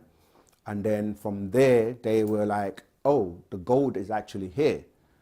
But remember that if you know about the story of Anu, his brother Alalu, which I broke down in the Anunnaki video, he was fighting and wanted to take the throne from Anu. And then he was found guilty, and he ran to the planet. And when he came here, Enki was obviously terraforming the planet. He was also, excavating the gold that was being transported to Nibiru. So I'm basically saying that you've got that slightly backwards, that the Natharu came first, and then the Anunnaki came later. But then the Anunnaki did mix with the seed of the Natharu by way of Enki going into Africa and marrying wives and producing children. And originally, this planet was first inhabited by the descendants of the Natharu, and it was known as the Green Zone, and it was all referred to as Nupu. Right? This is where wu-nuwapu or wu-nuwapu comes from as well. And when it got invaded by these Anunnakis, and this story makes its way up into the Bible in Genesis 6:4 as the Nephilims. But it also talks about the Hindu beings that came in, they say the 200 fallen angels that were in the land of Nod. So you had the Natharu first, then you had those beings in Bali that people refer to as the Hindu beings. They started to worship us, and then the Anunnaki came, and then religion was then formed by way of these Anunnakis, by way of, the Abrahamic religions coming from that, and then it got desecrated and ended up as the New and the Old Testament today. I know I gave you a lot, but again, I am actually jumping around, so, I hope that really helped. And so we should be really moving away from religion, Abrahamic religions, Sumerians, because they're the ones that really enforced the spell of religion. And it wasn't originally for us. It was to control these new beings that, were grafted. And then obviously the Adamite story of 6,000 years ago is dealing with the graftation of by the Pleiadians, who were originally being eaten by the Draconians, which is another species of reptilians, and they, the Pleiadians that is, offered to create a different food source by way of creating these Adamites, which is tying into that word I said called Edom, because it's talking about off the ground, dealing with the red or the reddish, dealing with the blood. The blood is in the marrow. This is where the experiment was being done, where they were taking the blood from the marrow, because that's where you find the purest blood. And this is where that whole rib story comes in, when they say that Adam was created and then a rib was taken from Adam to create Eve. You're talking about geneticists that are taking cells and blood and, you know, creating these new graftations. All right, cool. Have we got any more? All right, let me carry on with the, what have I done with my glasses? Let me carry on with the, I always do this. My left pocket. Yo, thank you. You're keeping track. I'm always losing my glasses. All right, cool. Let's go back to, oh, we've got some surveys here. Have you joined the Telegram group yet? Yeah, answer that survey. And if you haven't, join now. Just a click. I think the link is in the chat. Okay, let's keep going. How do I get rid of it? Okay, there we go. Okay, right. Wow, we got 41% that have joined the Telegram group and 41% that haven't. So we got a lot of people that are out there, and you're missing out because we keep these conversations going. So where am I? Let me see. Oh, okay. Chick Caddy, you said, why do you for replying to my question on twin flames? Wadu means by, and it's W-A-D-U. But we're learning together, yeah? It should be Tawuhat or Tawutak if you're saying thank you. Okay, cool. Let's keep going. Someone wanted to know about albinism and albinos. What do they want to know about it? You see what I'm saying? People just, I want to know about, okay, it's a deficient in melanin, or it's known as lipoma. Because when you have a child, and again, you can have two dark-skinned people that can have a child that becomes an albino. The reason being that because of the, the many mixing over years, this is why we teach about knowing about your 4 generations in terms of your personality, because when you study genetics, which deals with hereditary and how genes can come about or manifest over generations, over offspring, it's normally in the 4th generation that you will notice anomalies, right? So this is what happened in that case with Canaan or Canaan, because in the Bible, Noah, right, said he was the one that cursed, and he said, "Cursed be Canaan, who was the son of Ham." And that curse manifested in that 4th generation, because you can have offspring and everything is going well, and then all of a sudden in the 4th generation, you can have an offspring that displays some genetic mutation. And so that's what happened, where he came out as an albino, meaning that, he lacked melanin. And so he couldn't really live under the sun, because melanin protects you from the sun, because melanin absorbs the heat. Dark absorbs heat, whilst white reflects it or deflects it. So he had to move to the mountains and was known as a Highlander, because he was dwelling in the mountain region, because it was more conducive for him. Because when you don't have melanin, remember, melanin is everywhere. It's in neuromelanin, it's in your brain, it's in how you develop, it's in your hair, it's in your skin, and so your eyes. So he had to go somewhere where it didn't affect him so badly. So he moved to the cooler climate, and then the leprosy came afterwards, right? Which was the manifestation of the curse, which actually really came by way of you know, these Pleiadians. And, you know, it's a long story, but you had the Flugorods that came first, and then they then mixed with the Canaanites who were in the mountains, as in the Caucasus Mountains.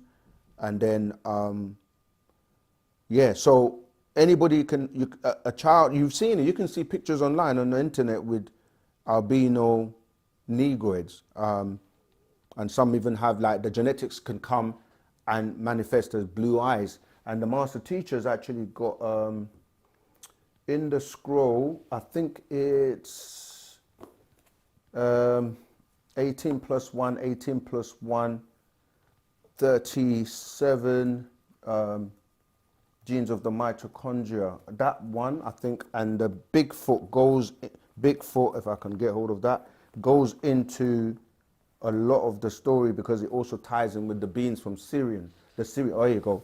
Kadam. This one here, Bigfoot, is called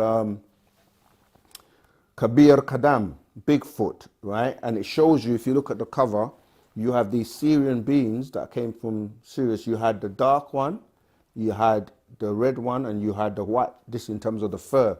And when you start to look at the genetics and people on the planet, it then ties into that. It's a very, very interesting scroll. If you don't have that, try and get hold of that. Yeah, so, I mean, you asked a very broad question in terms of tell me about albino, but, you know, there's a lot more detail to go into that. I'm just trying to see if there's anything here. Yeah, so let me just read you a little bit about this Pleiadian. Okay, so it says here, Kum rer nuwapu karadu wu-nuwapu. For you all, my beloved children of wu-nuwapu, let us make a Adamite. It did not say the man, it said a man, not the first or only one.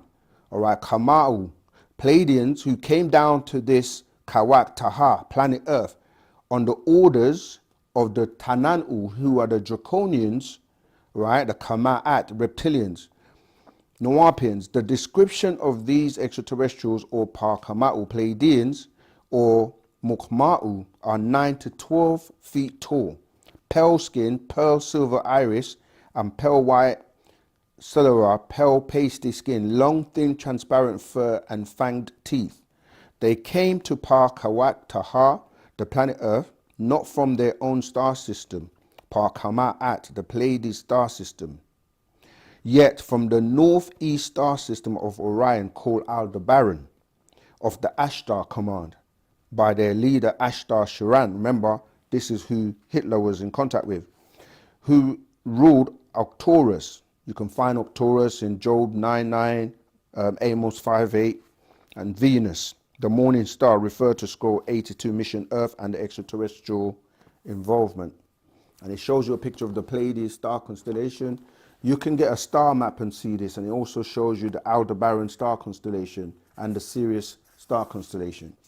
And I carry on, it says, this is what they look like, the Ashtar command and these Syrians I'm talking about.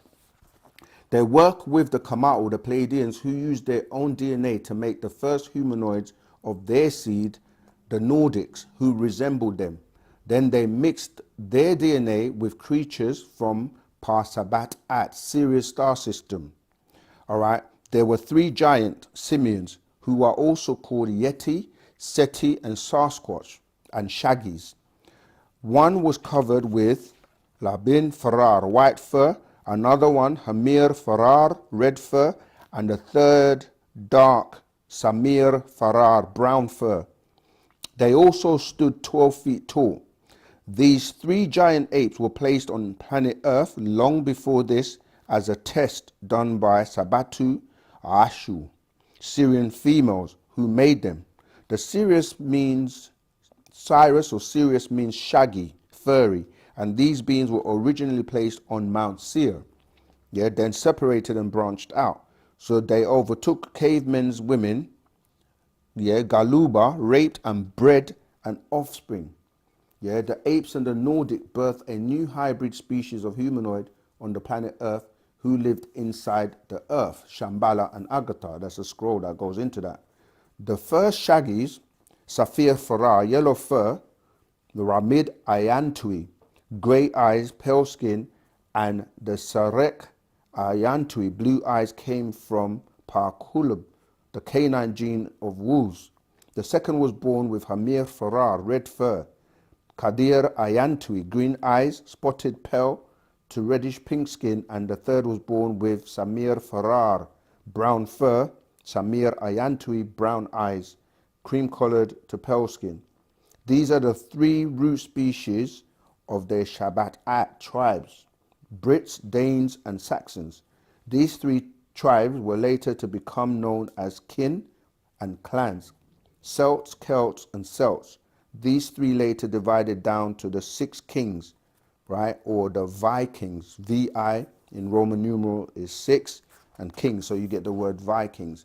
But I'm not going to read all of it. I'm just saying that it goes on to explaining the origins of certain races and species on the planet.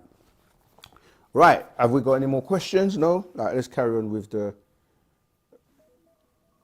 got the alarm coming up to the chant for those who can chant. This one is coming up quite a lot. Yeah. It's, look at this mic on. Does have the grey aliens, Pleiadians, Anunnaki, reptilians the same soul we humans have?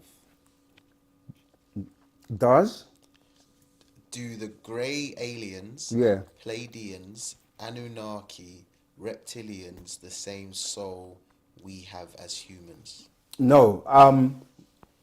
Again, those are different like species and origins, and the greys. When we say the greys, there's so many different species of greys. It's the kind of the same thing we do with ourselves now, where we say black people or white people, and we don't recognize that there are different species. So when you're saying greys, that's a common term for the ones that most people see that have, you know, that paley, pasty skin and the you know, those shaped eyes and the slit lips. But there are different, there are over 76 species of greys. You got the Maccabians, the Romardians, the troglodytes. There's so many. So when we say greys, and each one has its own evolutionary cycle. So the original ones, the Maccabians, they were basically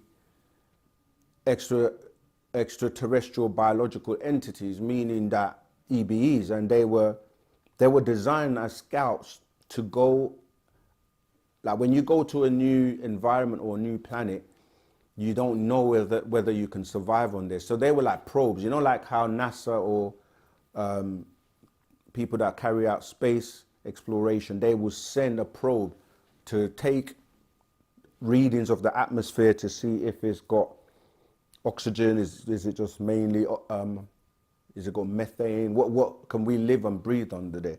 So they were sent to do that and report back.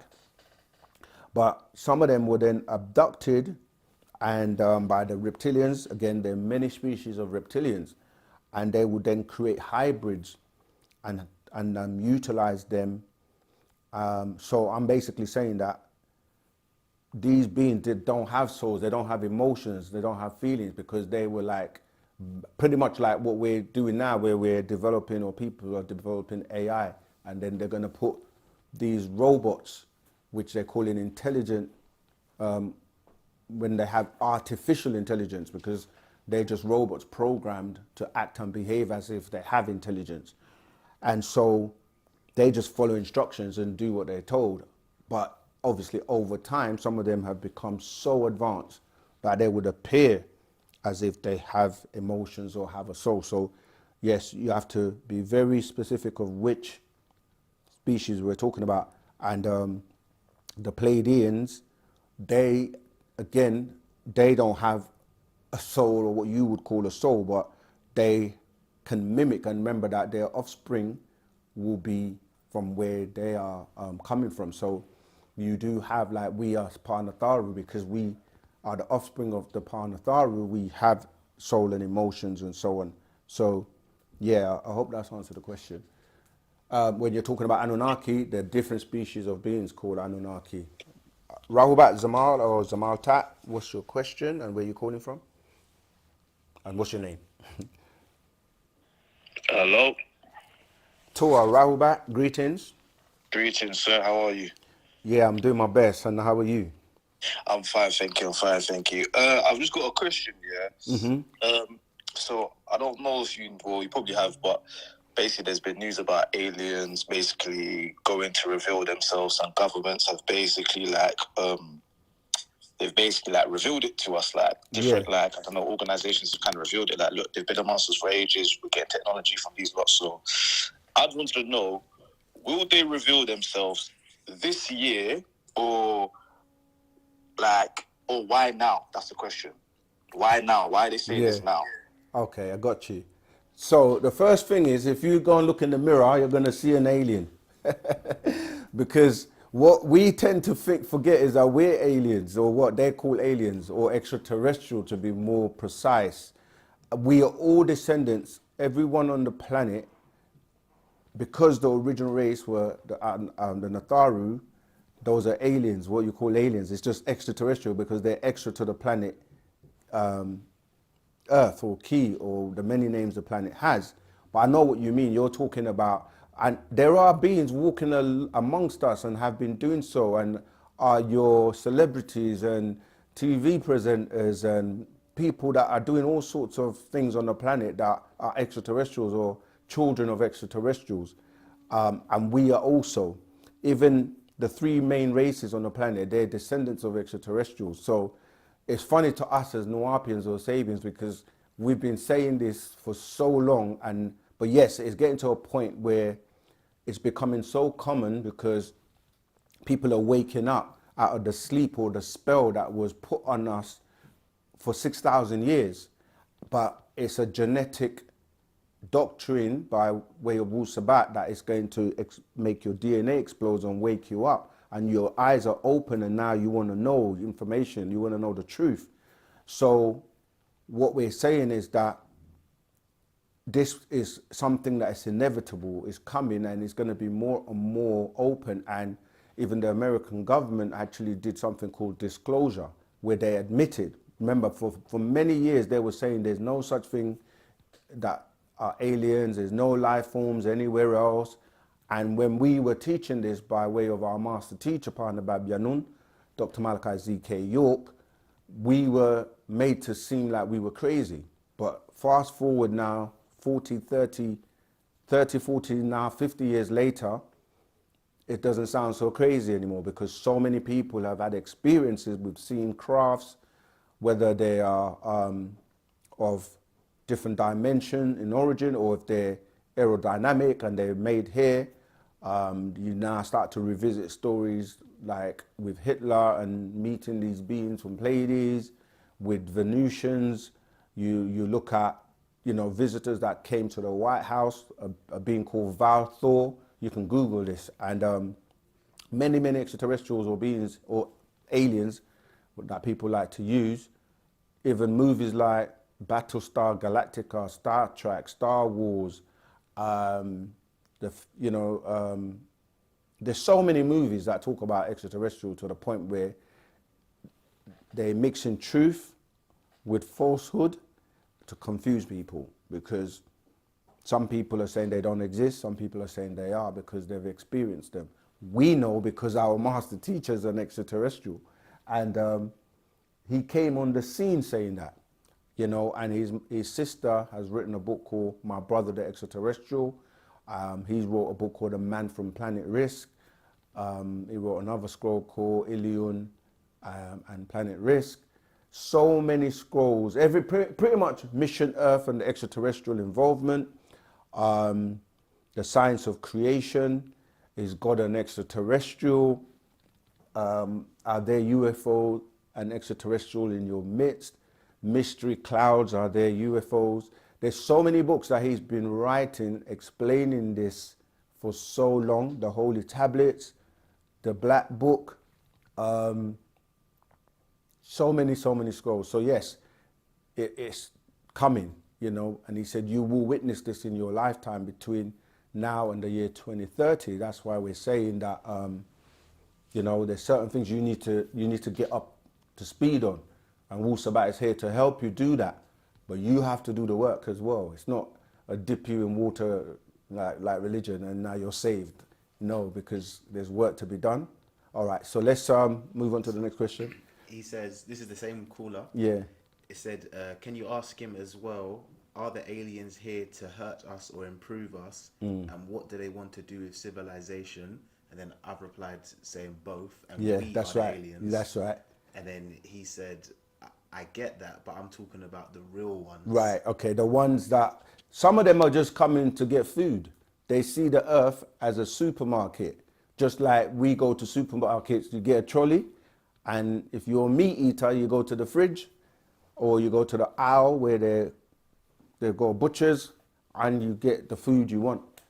Some of them have a long journey because when you travel here intergalactically, it's a long journey. You need food and they like, some of them like human flesh, just like you, or some people like to eat chickens, goats, cows, oxtails, you know, all the food that people season to eat. They do the same. So some of them are coming to abduct people or beings. I know, I mean, there have been movies made of abductions and many abductees that people have done, you know, like regression in terms of hypnotic regressions to try and recount their experience. So many greys and beings that have abducted people, and this has been going on for such a long time, not just in the Western world, all over the world, you know. So different extraterrestrials have different agendas. Some of them look at this planet as theirs. They think they own it because they were here in the waters well before the humanoid type that we are, and they think this belongs to them. You have insects that are extraterrestrials. We did a video called Bees Are Aliens, and people laugh and think it's a joke, but you have insects and different life forms that are on this planet. This planet is one of the best planets in the solar system because of its environment. It has different biospheres or atmospheres, right? So you got beings that live in the seas. I mean, the seas are deep. You have all kinds of extraterrestrial beings that live in the seas. You have beings that live in the center of the earth or the caverns in Shambhala, you know. You have beings that live on the surface, most of us. And then you have beings that live in the skies and above. So the planet has lots and lots of different beings coexisting in different atmospheres together.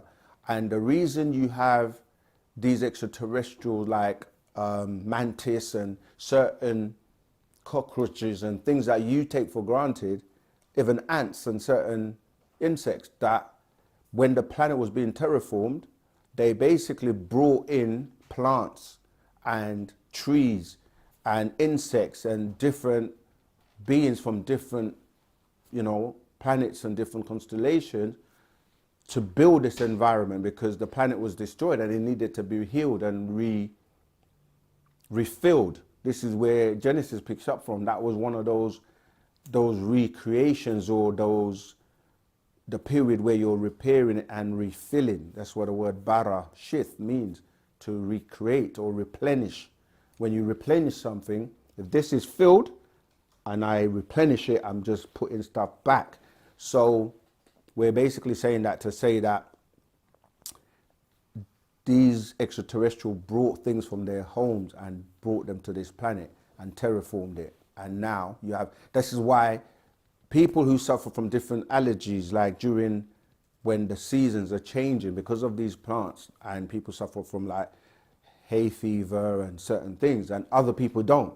It's because if it affects your DNA differently, if you have an allergy to that plant or to that fruit or whatever, then you know you can't eat it or can't be around it because it's going to affect you.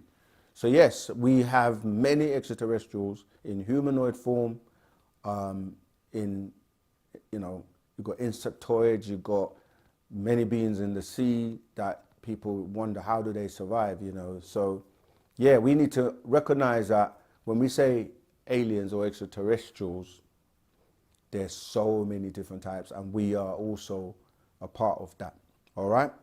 I'm neglecting the chat. I don't know if you have any specific ones that you want me to address, but if not, let's go back. Right, we've only got 21 minutes left. So if you haven't asked your question, remember the number is, do you want to remind me? 075 3996 3882. I got a good secretarial voice there, innit? Or call center. Okay, so let's keep going. Are you familiar with light healing? Mm-hmm. That's it. That's the question. Yeah, light healing is dealing with frequency basically, because when you look at yourself, you're composed, even though you look solid, you're composed of atoms, and these atoms are held together. And when you know about frequencies, sound, because sound can be converted to light, and light can be converted to sound. And you can use sound or light healing to, because remember, things are vibrations, as I keep saying. And if something's perfect state is vibrating at a particular frequency, and that's representing health, if that vibration is changed, and you can change your vibration or your energy by somebody else or something else. So you can be healthy and walk into an environment where there's negative energy, and that then you then pull that into yourself, and before you know it, you're sick. This is why we say be careful who you're around and where you go, because different energies will generate different vibrations, and those vibrations can be harmful or good for you, positive or negative, agreeable or disagreeable. So with sound healing, you can raise back that vibration to the level of health. This is where, when you start to look at diet and look at the food and the things you intake, they all have a vibration. This is why when we say don't eat dead flesh or things that have a low vibration, when you have a low vibration, you have a low nutritional value. And that goes to what we call to be more acidic. Acidic vibration or frequency thrives with diseases. And when you're moving more to the other side, where it's more alkaline, because remember, it's an environment, and certain things can't live in certain environments. So if you think about, when you look at the chart from acidic to alkaline, and then the highest value, or the pH value, because that's what you're using to measure, the pH value that is of the optimum balance is of water, which is 7. So the science of healing is about like knowing that if your body is vibrating, because your body vibrates at a particular resonant frequency. So if you put too many things that are too acidic, it's going to lower your vibration and make you sick. If you raise your vibration and have live foods, things with water, because water has life, and so on, you're going to raise your vibration. Hence, the whole Dr. Sebi diet was about, having live foods and being more alkaline instead of acidic. We got another call. Hey, Rahubat Zamara, what's your question and where you calling from? Right back. This is Leon calling you from Texas. Hey, Leon, I remember you from the last episode. How you doing? Doing well. Just keep my head in the books and eyes in the sky and enjoying life. That's a good point. We don't look up enough, but we got to keep an eye on the signs and times. But go ahead. The question I have for you is, everyone's always talking. I know that everyone is still in this religious mindset, so majority of the questions are going to continue to revolve around the Anunnaki. So I'm going to pose this question to you. Tua. Zachariah Simpson, who was known for being able to decipher these tablets that was pulled out of the earth millions of years ago, written. Now, with the exception of the master teacher, who in the world taught these cats how to read these ancient writings? Because I always say the same thing. You know, how did Henry Ford build a car when we were still riding horses and carriages? He had no knowledge of a car. So these Europeans come from with this concept that they could actually read scripts written by our ancestors, when I know for sure, based on the teachers from the master teacher, that they weren't around when they was explaining how to read and write and speak the ancient language. I get off here and I'll listen to your response. No problem. Appreciate love. Thank you for your question as usual. Yeah, I mean, sometimes we kind of overcomplicate things. The answer is that they have contacts with extraterrestrials who teach them, and these extraterrestrials, Anunnaki, again, remember, they're different beings when we say Anunnaki, and the Pleiadians and certain beings they're in contact with, because even if you remember, like, the visitations from these beings I just mentioned, Val Thor, for example, who was a Venerian, or even the Ashtar Federation that were in contact with Hitler, they're able to just telepathically communicate to you and teach you and read and show you things and just put chips in you. And they do, like, the guy that's sending rockets up, right, he's putting chips in people's brain. He's actually got a whole company now. And the master told us many years ago that they can just put a chip in you and you'll be able to speak any language now, you know, and this is alien technology. So, yeah, if you study, you know, Zachariah Stitchin and go back and look at him, he was basically Stitchin, I always say Stitchin. He was, again, in contact. And so, yeah, that's the answer, really. They can project things, translate. Like even when a master teacher is explaining when the beings, the three beings, Alamo, Sa'at, and I always forget the last one, Kril, when they visited him, at first he was afraid, and then they kind of walked up to him, touched him, and then he could now hear them telepathically communicating with him. They would take him on the craft and, you know, show him constellations, show him screens, and he's just able to. I'm going to give you all a secret, or well, not a secret, but something that's very. I wonder if I should. Now I'm going to tell you in the Telegram group, because join the Telegram group and I'll tell you something that you probably never heard before. In terms of, yeah, what I was about to say, I'm going to leave it. That's a teaser, but basically these beings were able to communicate and show the master teacher information in a way that he's just able to know without really having to study. And that's where we're going now, where when you're talking about AI, the way AI works is kind of how social media emerged, like Facebook.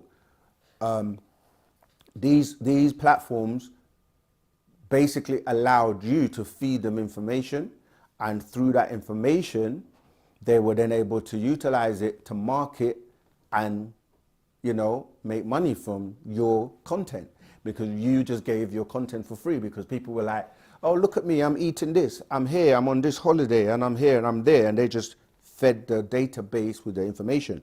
Now, the next upgrade to that is AI, because remember, you had to now have search engines to manage the information, because we moved into something called the information highway, where so much information was coming at you that in order to find information was difficult. So they came up with search engines. You know, you had different search engines, Yahoo, and now you have Bing, you have obviously Google being the number one to search and find information. But all that information is stored on databases, on servers, and now AI is able to collect all the information. It's machine learning, it's learning everyone's information from these databases. So it's able to learn very quickly, and it's able to not just, you know, just one search engine, it's searching all the search engines. So I'm basically saying that to say that artificial intelligence can appear to be intelligent, and now they're moving it into humanoid bodies or robotoid bodies, which eventually will have a skin suit. And there are beings, the master has explained to us, these days, even with the like Hollywood and with the what they call effects, you know, they'll have masks and things that look so real that you won't know that it's not a real person. They show you this in Mission Impossible as well, if you watch the movie. So we're moving to a state where these technologies are now going to become so real. I mean, they're making, you know, artificial, I'll just say boyfriends and girlfriends to make it, you know, children friendly. But yeah, we're living in a day and time where technology, extraterrestrial technology, and somebody was asking what they're going to do with us. Some extraterrestrial want to utilize it to wipe out humanity because they see the things we do as barbaric and destroying the planet, and they want to basically get rid of you because they look at you as a manifestation. You're infesting the planet. So we have to raise our, you know, our consciousness and act and behave by way of a shook love for divine love, for the planet, for ourselves, and we don't carry on like barbarians shooting and killing each other and fighting over, you know, things like land and, you know. So yeah, I hope that's answered that question. Do you have another one? I'm going to read you some from the chat, yeah? Okay. Like a quick fire round, yeah? Yeah. We've got 10 minutes left. Okay. All these different creatures in the water, Yep. Is it okay to go on a cruise? Yeah, I mean, if you want to think that way, you won't even come out of your house because anything can happen, right? So there's agreeable and disagreeable in every situation. So make sure you're not going on your own and going somewhere that, do you know what I mean? Like it's dangerous. But yeah, there are agreeable that will protect you, and there are disagreeable that obviously have malevolent objectives. So I would say, what, going, are you diving or you're in a ship or you know, it depends what you're doing and where you're going. Yeah, be mindful and cautious and use intelligence. All right, go on, next one. Any foods beyond supernatural foods that would keep us full for days, beyond jackfruit, but more like a cosmic beyond supernatural food, like a senzu bean. Okay, there are so many, but I would say in terms of, I mean, herbs and being aware of, you know, a lot of people are talking about, you know, they use things like, okay, let's go to, so you need minerals, you need vitamins, not the little pills and all that, because you can get things from natural sources, herbs. People are using things like Shilajit. I mean, I'm not here to promote any particular product, but what I'm saying is that sea moss, a lot of people obviously use, but you know that we have a lot of herbs that you can get from, you know, from, we'll put the links in the chat. So I'm basically saying that what you have to look at is when you're putting things into your mouth, is it for taste or is it for nutritional value? Because that's what you're meant to be doing. You're putting fuel to help you function better, because like a car, you wouldn't put oil, you know, into your car. So you have to get the right fuel for your body. So this is why it's important to learn about what gives you the most energy, what gives you the most nutrients, what gives you the most vitamins. So yeah, but if you, and again, we're living in a day and time where most people live in a concrete jungle and they don't grow their own food. And even if they do, the land may not, the soil may not be fertile. The seeds they get may be, you know, from Monsanto. There are different ways where you will acquire what you're eating. And unfortunately, unless you're in control of the entire process from the soil to the seeds to what you grow when you harvest, and you've got chemtrails and you've got ions in the sky, everybody's breathing, you're breathing in carbon dioxide. So there's so many things that can affect you. So you can only do your best based on what's available. You know, people go to, you know, certain markets where they think it's all organic. Yeah, so you just have to do the best until you're in a position to do better. Yeah, look at nutrition, look at Dr. Sebi, look at other people that are teaching you, you know, about what you put into your body. But let's go, next one. Is the green pure light from the beings in the holy tablets is the same green rainbow that Jesus Christ have in Book of Revelations? Torah, because they all belong to the, I mentioned it earlier on, the order of Melchizedek, which is the order run by Parnabab Yanun as the highest being, or the green one, as he's referred to in the Quran, Al-Qadir. And that green light comes here as a glitch, because if you look at the colors, you have the primary colors, and then those form other colors. The red, blue, and yellow. Yeah. Yeah. And that actually ties in, if you look at,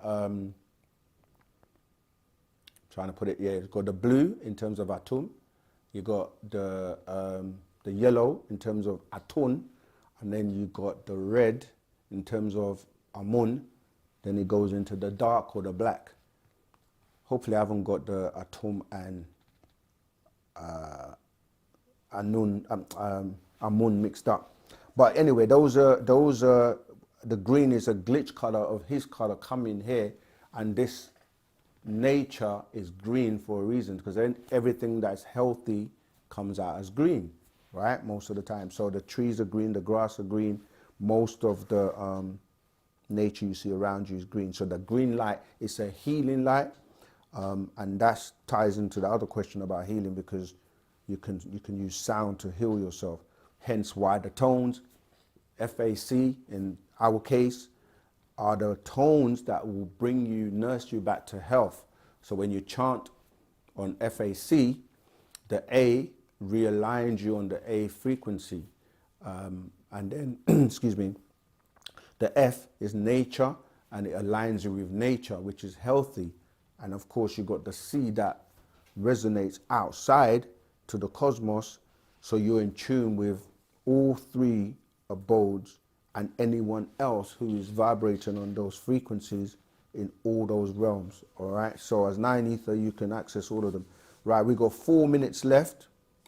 One more, yeah. Yeah. This says, so you know earlier you said about Vikings. Yeah. And it's VI is a 6, and then Kings, which Yeah. became Vikings. Yeah. What is that from? Where's that from? As in? As like what is that about? VI Kings, what Vikings? Yeah, Vikings because exist? when we're talking about, if you start to look at the Europeans and how they come about, study the history of the Vikings, how they actually come from the Berbers, and they were the ones they came and mixed in with those beings and raped some of these beings, and they went around. Basically, they were quite barbaric, and then they broke off into the different clans known as, the different tribes, which eventually became, what you're calling like Polish, Irish, Scottish, German, and so on. But their origins go back to the Vikings. And that when you say Vikings, it's just that people don't see it, because it goes to the Romans as well, the Romans and the Greeks. So that's why when you say Vikings, you're not realizing you're really saying 6 kings, because these 6 kings that I've just mentioned formed those original 6 kings or clans that became, what you're calling, as I said, Polish, Irish, Scottish, etc. I can't remember all 6, but I think it's in here. But yeah, if you got one more, we've got 3 minutes left. Whilst if I can find that. We've got a caller, but I can't get through to them. They're calling on Telegram. Okay. Yeah, but the 6 kings, that's what it's talking about, going back to the origins. Okay. All right. I think this is going to be our last call for today. Hello. Yeah. Greetings. Greetings. Good evening. How are you? Yeah, I'm fine. Okay. I'm okay. Yes, you're live to the world. And if you could say your name, where you're calling from, and then your question. You have the last question for today, or maybe I might do one from the chat. Okay. Actually, I'm very happy that I'm part of this. I've been watching you online for a long time, and it's just a privilege to be here right now. Thank you. And what I believe everything you're saying, because me as a person, I'm a Nigerian. Yeah. I'm a Nigerian, and I came to this long country, UK, about in 2011. Yeah. And I'm a Christian, rather. Mm-hmm. And suddenly, back in the year 2000, I used to have dreams, premonitions. These are very real. I'm talking to higher beings. Sometimes they will come to me, they talk, and when they come to you, you won't. It's like they are controlling your mind. You can't even say anything. You just listen. And before they will come through the dream. I will see the dream maybe 4 or 5 days before they, like somebody's coming. Then I'll be prepared. Who is coming? Yeah. So recently, about 2-3 years ago, during the COVID, but this was 2019 November. My girlfriend came. So she was with me. So I was in the house and I was talking to somebody, and she has been downstairs ringing the bell. So I'm sorry, though. I'm sorry. You have to bear with me. It's fine. Go on. Yeah, you got the last call, so. I'm not used to all this. It's cool. It's fine. And then Go ahead. she came. She was angry because I left her in the cold. She'd been knocking on the bell, and so she just ran inside, jumped on the bed, and she slept. So I slept beside her. And 3 days before that day, I saw a dove, very big white dove, landed on me on the bed. So I woke up. I felt like something dropped on me. I felt the wings and the tail, the wings, and it's a very big white dove. So I called my friend. I know that join the Telegram group and you can tell us the rest. Could you, because we've run out of time, I want you to get to your question, please, and then we can carry on with the conversation. There's something I want to bring out of this. Okay, go ahead. So I'll be off in the next 1 minute. Okay. So I saw that in about 3 days before she came. That very day is Friday. So I was on the bed with her, I slept. And suddenly, I woke up in the dream. Yeah. And I was going through the stairs. Down, I was descending from the stairway. I walk out of the house. I was hearing a noise, very horrible noise outside. And when I got there, I saw a sheep. It's like a triangle with 3 light beams under the sheep. Like an alien sheep, right? Yeah. And I was feeling the heat that was coming from that sheep on my body. Yeah. So I was shivering like.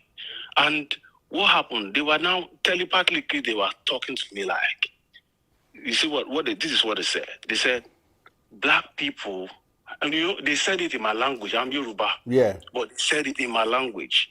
They said, black people are fighting one another, not knowing that death is around the corner. And that was 2019. Right. You see, 2019, November. So that's what they said. And they left. And I woke up and I was shivering in the bed. And that was not the first time I've been having such encounter. But January, COVID-19 started and all that. And, yes. So a lot of them, I just have to share this with you, just to, know that these things are real. Yeah, and sorry, I'm going to press you because, as I said, we've run out of time. But if you're not in our Telegram group, it's been posted in the chat. Join that Telegram group because we can carry on with the conversation and you can share more with us. But what I want to say to your experience is this, that a lot of people who are sincere and they mean well, this is why we're saying that this is not about religion, but about your frequency and your vibration and how you're living your life. Because You could be a Christian, a Muslim, a Jew, or even an atheist, but what people consider atheist.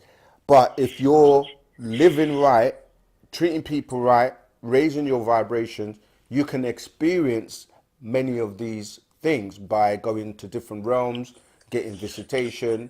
This is why we say clean yourself inside out. So we have had many, many people giving us like their experiences and sharing information. So nothing you're saying, of course, there are situations where people can have, like we say, hallucinations, illusions, or whatever, but they're also real situations. So we're very, we're very happy that you managed to share your story with us.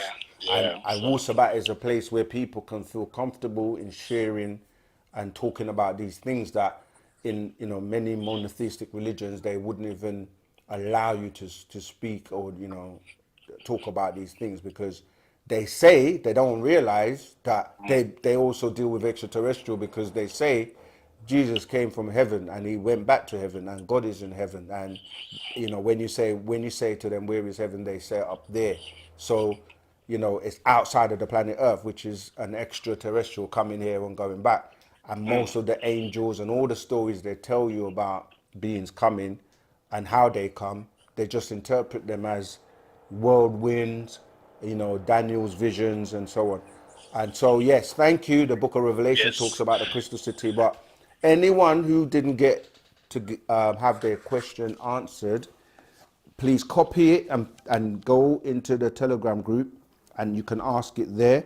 I know I can see some of my brothers and sisters, student teachers are also helping and answering questions in the chat. So some of you already got your questions answered, even though I didn't actually, address it live. But yeah, we don't want to alienate anyone who didn't get their question answered. You can try again next week, same time, same place, or join the Telegram group, which is really the best way to keep in contact with us and ask your questions, all right? So we want to give thanks, appreciation. I know I got that appreciation love from some of my brothers that kept telling me, when you use that accent, it's like hate, appreciate, you're hating, and we don't want to deal with hate. We want to stay on a high vibration. So sometimes I mess up. And for those, if I make any little mistakes, I am also a student teacher, like many other student teachers. In a Telegram group, we can correct it. Sometimes you get a slip of the tongue, or other student teachers will correct it. So we're very interactive, very available. That's why we do these lives of Ask Us Anything. You see that the questions come in fast and you don't really have too much time to, sometimes I may get an opportunity to read a bit from the scrolls, but you really need to take this seriously. Like when you go to university, they don't even teach you about the universe. So this information teaches you about the omniverses, so take your studying seriously, get the books, get the scrolls, study, research, and come into Wu-Sabat, because Wu-Sabat is the future. If you have not subscribed already, remember, by doing this small thing, you may not think it's significant, but it's very significant. Just subscribe so that you can be kept up to date. Hit the notification bell, of course, so you can get all the alerts and notifications. And of course, share the videos. We want to reach the world. We have some 7 billion people on the planet. And, we're trying to reach 100,000 subscribers, where we will unlock certain things we want to share and give you. And you can help us do that by sharing the videos. These platforms, they work on algorithms because you got AI in the background. They're not human. They just analyze information. How many likes are you getting? How many shares are you getting? How many people are subscribing? And that helps us. So please, use your heart, shook, and help us share the videos, subscribe, join the Telegram groups, learn so that you can become a teacher. You can be a part of the community, because many hands make light work. There are things coming in the future, and we need to be united. Sabians that haven't been around for a while, if you are still in the old doctrine, you need to catch up. You need to come up to date with the hereafter doctrine, get involved in your community, help the stores, help the legal efforts so that we can get Partner Babyanun home ASAP, like urgently. Manifest him in the flesh here, because our minds together link up. The energy that is generated can make anything happen, and we have to visualize him in the flesh with us and sharing more of his wisdom, knowledge. We love him very much. We will never stop fighting, and we know that he will be exonerated and needs to be released now. So on that note, I want to say Ashuk, Wu-Wadu, Wu-Tawu and Kum. Until next week, tune in to the Telegram. Wadu.